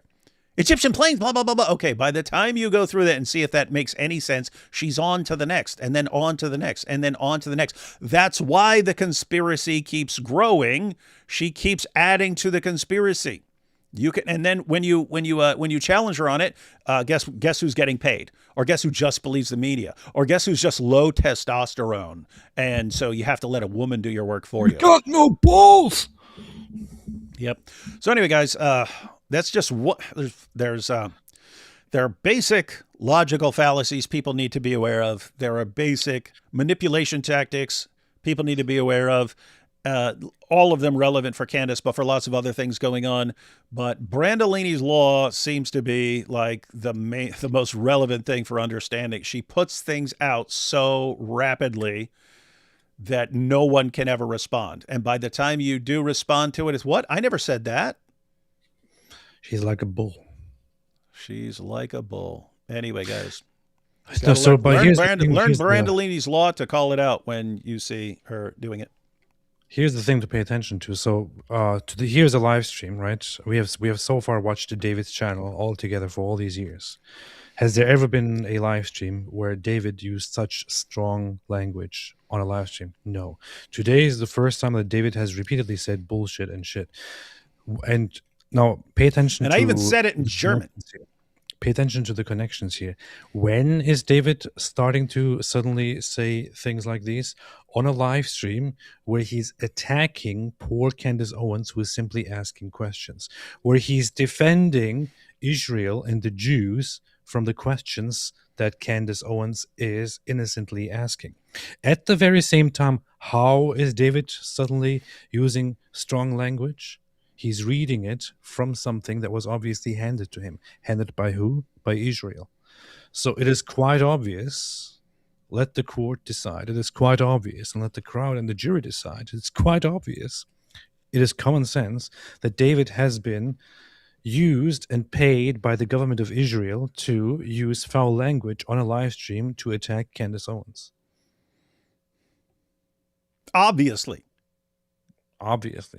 And nobody has the testosterone to bring this up except a woman. Like, oh wait, that doesn't work because I'm not a woman. Yeah, or am I? Well, we don't know because we don't know anything, guys. And anyone can raise any accusation against anyone at any time. And guys, if we conclude that AP is a woman, now, matter of fact, that's actually a perfect example. We accused Candace Owens and her husband of being the opposite sex of what they say. Candace is a man. Her husband is a woman. And he's the one who gave birth to their kids. That was very easy for us to come up with and say. It would be more difficult for her. It would be more work for her and her husband to refute, especially if we don't believe anything. If they're like, look, here's a picture of me pregnant. Oh, like you couldn't have a basketball. Okay, here's a picture of me with my shirt pulled up and stretch marks and stuff like that. Oh yeah, like there's not Photoshop, right? If we're in full conspiracy mode, it's going to be a lot of work. I want to see the video. We want to see the video of Candace Owens giving birth, or we're not going to believe it. And even then, have you seen the AI videos people make now? Why would we believe that? I want to see the video of the act being done. I want to see the moment of conception. I want to see the pregnancy being carried through 24/7 video footage of her belly. I want to see her going to the doctor. I want to see her going to her appointments. I want to see her on the day of the birth giving birth, and I want to see all the people in the room involved in this. Then we'll believe her. Otherwise, Candace has a penis, and so-called husband is actually a woman. We're still waiting, Candace. Pretty. I mean, the fact that you haven't responded to this speaks volumes. She's doing this because she's actually being paid by Israel. So. Now, hang on. Many of my friends are prophets of Allah, and only one of them met the men of Al-Zut. That's true. That's a good point. Good point, Piers. That's a weak Surah Al-Zut hadith. Yes. Google Sukkanik tomb Jesus Allah means risen. We're not Googling stuff right now, but those of you who are interested can check that out. Candace doth protest too much. Does that mean she's part of it? Can anyone prove she's not taking Israeli money? I'm just asking questions. Israeli. Is it true that the ADL played a major part in taking prayer out of public schools? The same ADL who called Charlie a racist. Defund the ADL conspiracy. The ADL is a dirty and disgusting organization, which is fully compromised and has also been. It tries to present itself as a defender and ally of Jews, but has also been the foremost organization in America to stand up against Islamophobia and all that kind of stuff. But they're just a filthy organization. That's what they are. So naturally, they have also been part of that. Yeah, and what you don't realize, AP, is you're not familiar with the rule that anything that any Jew is associated with can then be applied to all Jews. And therefore, if you say the ADL is bad, as what's going on here? They're taking prayer out of public schools. You see, it's the Jews. The funny thing is that every single Jew I've ever interacted with and asked about also hates the ADL. So. But they're just pretending to hate the ADL as they conspire to destroy Western civilization and to help Muslims take over Western civilization. Yeah, the people who hate the Jews the most and want to destroy them, that's what they're doing. Brilliant. Candace fan detected. You guys need to start paying attention to the funny faces you guys keep pausing her on. I'm losing it over here. Maybe that wasn't a Candace fan. Maybe that was a genuine person who actually thinks that the ADL is evil while Jews are good. You don't know. Yeah, good luck with that. Obviously, FBI gets fired for leaking a case you're not on. Obviously, FBI gets fired for leaking a case you're not on. I can't tell if you're True. Can't tell if you're saying something relevant or being stupid. You've got to be more clear.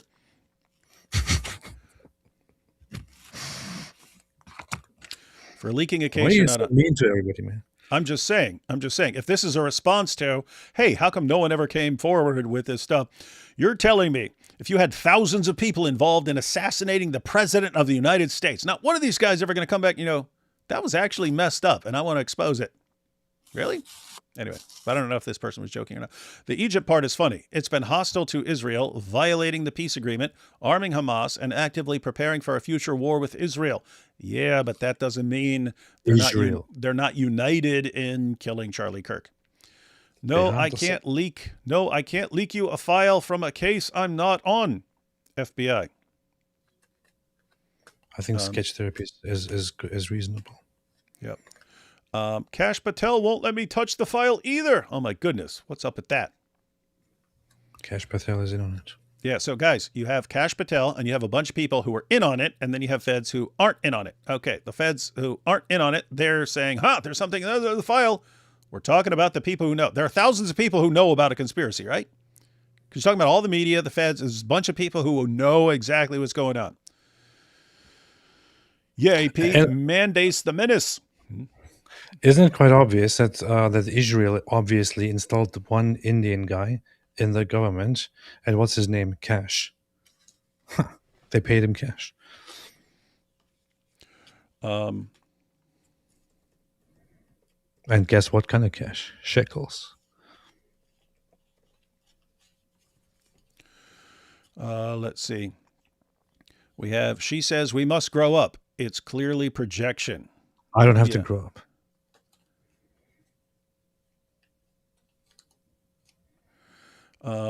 What do we have here? Why did the U.S. ambassador to Israel, Mike Huckabee, meet up with an Israeli convicted spy, Jonathan Pollard? Should we write it off as another conspiracy theory? Yes. Well, if there's actual evidence that he met with him, well, then you could say he met with him. If you have evidence that they're up to something evil, then you would go with the evidence. If you just say, hey, he met with him, look, here's a picture of him meeting with him, therefore the United States and Israel, you conspire to do this thing. Okay, we just need, on what planet is it insane now to ask for evidence for what you're saying, rather than just, oh my goodness, look, this guy met with that guy. Okay. Let me see. Who is this guy? American who spied for Israel says he met Ambassador Mike Huckabee to thank him for his support. So he met with him and said, thank you for your support. Jonathan Pollard, an ex-U.S. intelligence analyst, spent 30 years in prison on espionage charges after being found to have passed documents to Israel. So he passed some government documents to Israel. So, spy. Let's see. Convicted Israeli spy Jonathan Pollard downplayed the controversy around his private meeting with U.S. Ambassador to Israel Mike Huckabee, as we would expect him to do, telling NBC News that the visit was personal, wasn't done surreptitiously. The main point of the meeting at the U.S. Embassy in Jerusalem in July, Pollard said, was to thank the ambassador for his efforts on my behalf during my incarceration. Pollard, a former American intelligence analyst, spent 30 years in prison on espionage charges after being found to have passed critical security documents to Israeli intelligence in the 1980s. Israel made Pollard a citizen during his lengthy prison term, and he moved there in 2020, 5 years after his release on probation. During Pollard's detention, Huckabee was among several pro-Israeli politicians who advocated for his release, arguing that the sentence was too severe for someone who had been spying for an ally. In other words, he said, okay, he passed documents. 30 years seems too much. And so now I don't know what the nature of those was. So I don't know if I'd agree that 30 years is too much. I don't know if I would, but apparently Mike Huckabee thought that the sentence is too long for what he did. He should not be locked up for that long. And then when it was information in relation to Israel. That's what it was. And so this guy spends 30 years locked up. He gets out 5 years later. He moves to Israel. And Mike Huckabee meets with him in the embassy so the guy can thank him for saying that the sentence was too long. He thanks him, and what do we get? What is this? Should we write it off as another conspiracy? What? What? Write what off as a conspiracy? See, that's the thing. Think what you will about it. Do you have evidence that there's I'm meeting with this guy for what? He was a spy. He's a spy 35, 40 years earlier. I know that he was working for Israel, but you're trying to deny it. Yeah, so tell us four-star ball, what was it really about? And that's what we're going to say you need evidence for. Anyway, gosh. No, I know it. He was actually Israeli. All right, man, I'm going to head out here. Anything go, finally. I believe all this anti-Semitism is from, do you know what we're doing tomorrow? No, but we will figure out. All right, y'all. It's been a happy, great honor to be here with y'all tonight and to interact with y'all. and to share this evening and this night with you. It's been a great, fantastic pleasure as always. It's been a great honor to me from my side. We will see each other again tomorrow. God bless y'all and God bless America. And Israel. Israel has paid me $70,000. The greatest country in the world. Okay, bye.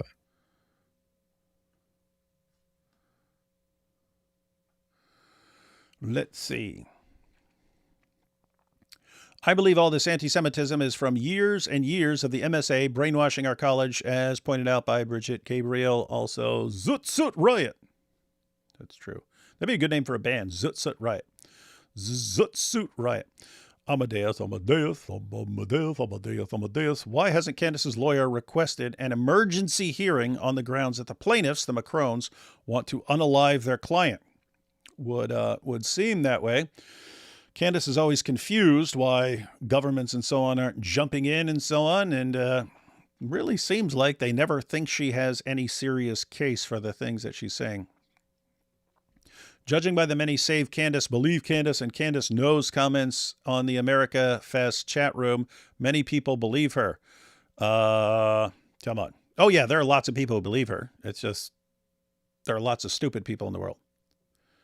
When she says LBJ killed him, I wouldn't be surprised anymore if she were referring to LeBron James. Yeah, how do you know that LeBron didn't do that? John Lecrae made a video about Candace's conspiracy tactics. Pretty good. John Lecrae? I don't think so. Lecrae had nothing to do with that.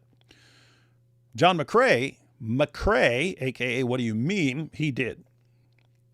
I mean this with no exaggeration, but she has the same epistemic framework as a 7-year-old child. Yeah. Blessed feast of the nativity of our Lord, brothers Ridwan and David and viewers. May the Prince of Peace forever reign in our hearts. D. Wood about Candace. Daily Wire about Candace. What's DW about Candace? Given the number of bots and noise she's making lately, I'd say the legal axe is coming down soon. I hated Candace and Tucker since before it was cool. Piers was saying a lot about that too. He was looking forward to Candace losing in court just so she starts realizing she needs to quit tossing stuff out there in such sloppy fashion. Is Kash Patel a descendant of the Al-Zuts? If so, I have a conspiracy that would blow you all out of the water. My sources are undeniable. Now that would be a good one. Found Candace evidence, just message it to AP's ex. That's good. So AP, there's a DM waiting for you on X. Should be good stuff.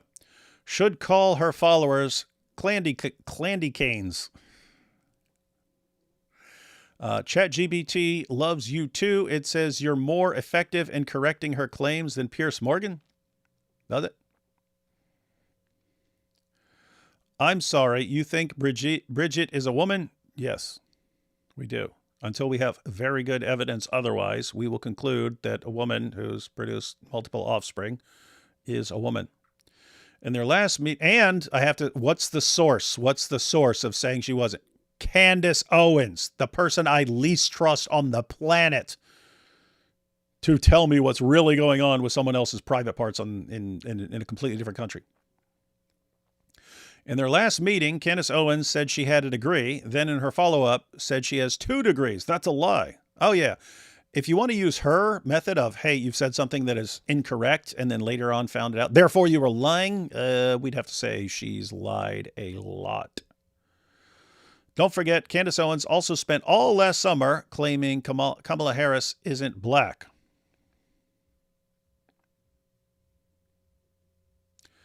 You're not a fan of Geert Wilders, AP? Well, he's not here, so we will never, ever, ever know.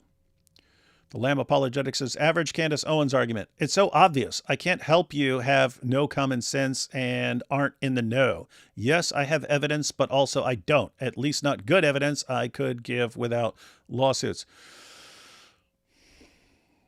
Yeah, and that's more in the realm. So we talked about Brandolini's law and so on. That's like it's a tactic to put out as much stuff as you can and put it out so rapidly that there's never time to refute it. Well, by the time it gets refuted, you've moved on to a bunch of other theories and so on. But what you're talking about here is more in the realm of the cult tactics she uses. So, yeah. Her political philosophy is simple. If everyone agrees, it's suspicious. If everyone's mad, it's profitable. Gonna screenshot there because that is a good description. That is Candace in a nutshell. Cancerous growth-ins abuses people for profit. Is that cancerous growth-ins? Not Candace Owens. That's funny. Let's see. Caned ice men's attire is an abomination. No, it's not. Candace needs another woman's backing to do this. She does. The thing about Candace is that she doesn't argue to persuade you. She argues to make your brain submit a resignation letter. That's actually what it reminds me of, guys. It reminds me of like Dawa guys. So they'll come up with a stupid argument about the miracle of, let's say science, right? The scientific, miraculous scientific insights in the Quran. And they'll make the claim. And then they'll put one out there. And then by the time you refute that, they put out two more. And then by the time you're refuting those, they put out all these other ones. And then they've got a bunch of like completely bogus claims about the Quran. And anytime you're refuting one, it's in people's mind, oh, but there are all these other ones and there's this great evidence. And it's just, yeah, putting out more crap than people can ever respond to. It's a tactic. Thanks for teaching me about the male cow poop asymmetry meter. Yep. That would be the nice way to say it. We have a heart. Thank you there. Stock for Allah. Rabbil Alamin. The cursing kafir. Yeah, you got me. Honestly, I think her husband is setting her up to fail in future divorce proceedings, commit her to an asylum, or at least protect his family money. He better be doing something. If she's just going to get him on the hook for endless lawsuits, then, yep. Crazy Candace says, they won't give me the case. Yeah, I know. Isn't it funny? Like, she was doing this for months. She's like, I demand you over at the Babylon Bee, give me all of your text messages between you and Charlie. Isn't this like insane? She thinks she's entitled to everyone else's text messages with a guy who died. You'd have to ask, do you think Charlie wanted you sharing all his text messages publicly? Because she's been doing that. She's been sharing all the text messages between her and him. But demanding that other people hand over their personal text messages between the person and Charlie so she can have them on her show. It's like, what? It's weird stuff. It's weird stuff that she thinks she's entitled to all this stuff. We have House of Hikmah. I came to this channel for its family-friendly Christian content. And what do I hear? David's potty mouth. Now wash your mouth out with soap. Yeah. We kept it. We tried to keep it family-friendly. You know, tried to keep it light. Feel zut. But now we've gone too far. Candace may lie more than Daniel Hakikachu. That's a close one. And notice, Daniel's a big fan of Candace Owens, and he's been mimicking her tactics. Daniel has been watching Candace, and he is copying her tactics. It's seriously interesting. All right, guys. So, interesting stuff there with Piers. Made some good points. Candace, dangerous combination of slightly mentally ill and evil. Slightly mentally ill and evil. But she's learned from those who came before, and she's put it all together in kind of the ultimate version of the BS factory. Putting out things so rapidly, you can never refute the whole thing. You can't do it because she comes out with the new stuff too fast. Let's see. Can I go live with you? The Speaking Muslim? I don't know. Send me a message. Tell me what you want to talk about, and then we'll decide. All right, everyone. I'm going to be live on AP's channel tomorrow. He did not know what we're talking about, but that's because while we weren't live streaming, there was just endless stuff that happened and tons of stuff that people asked us to comment on and so on. So he'll have to decide. He'll have to decide by tomorrow what we're going to check out, but should be fun. Just so everyone knows, we're going to have a big live stream on December 31st. So New Year's Eve. Going to go live at 6 p.m. We're going to stay live until the ball drops. Going to bring everyone on. We're going to have everyone on, and we're going to have everyone share what they think are the highlights from 2025. And we're going to recap. I'm going to bring up clips because we did the same thing last year at the end of 2024. And we went through, we all made our predictions about how things were going to go for Dawa this year. How are things going to go for Dawa this year? And we're going to see how accurate we were in our predictions. And so, yeah, we're going to check that out. So we're going to have a big live stream. We're going to bring everyone in. And so we'll be able to make predictions for 2026. Is 2026 going to be worse? Is it going to be the same? Is it going to get better for Dawa? We'll find out. And again, we'll be looking at the highlights. There was a lot of highlights. Well, 6 hours isn't enough to cover just the highlights about Dawa collapsing in 2025. But we'll narrow it down to our favorite ones. So should be a fun show. And then we'll keep rocking until the new year. We have here from the Speaking Muslim, Islamic Dilemma and Acts 4:16. Hey, Speaking Muslim, I've been going live with Giant DOC on their channel Saturday afternoon at 4 p.m. Eastern time. Let me just see if they've already got one set up, because if they do, I can tell you exactly the time. Sometimes we go live at 4, sometimes at 5. I think we normally go live at 4. Let's see, Giant DOC. Let's see if they set one up already.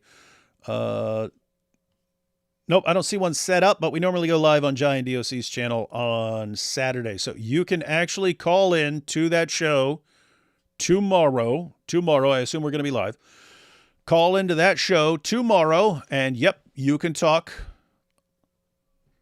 We'll talk about the Islamic Dilemma. Should be fun stuff. All right, everyone.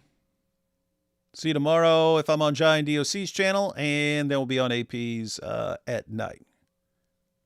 Catch y'all then.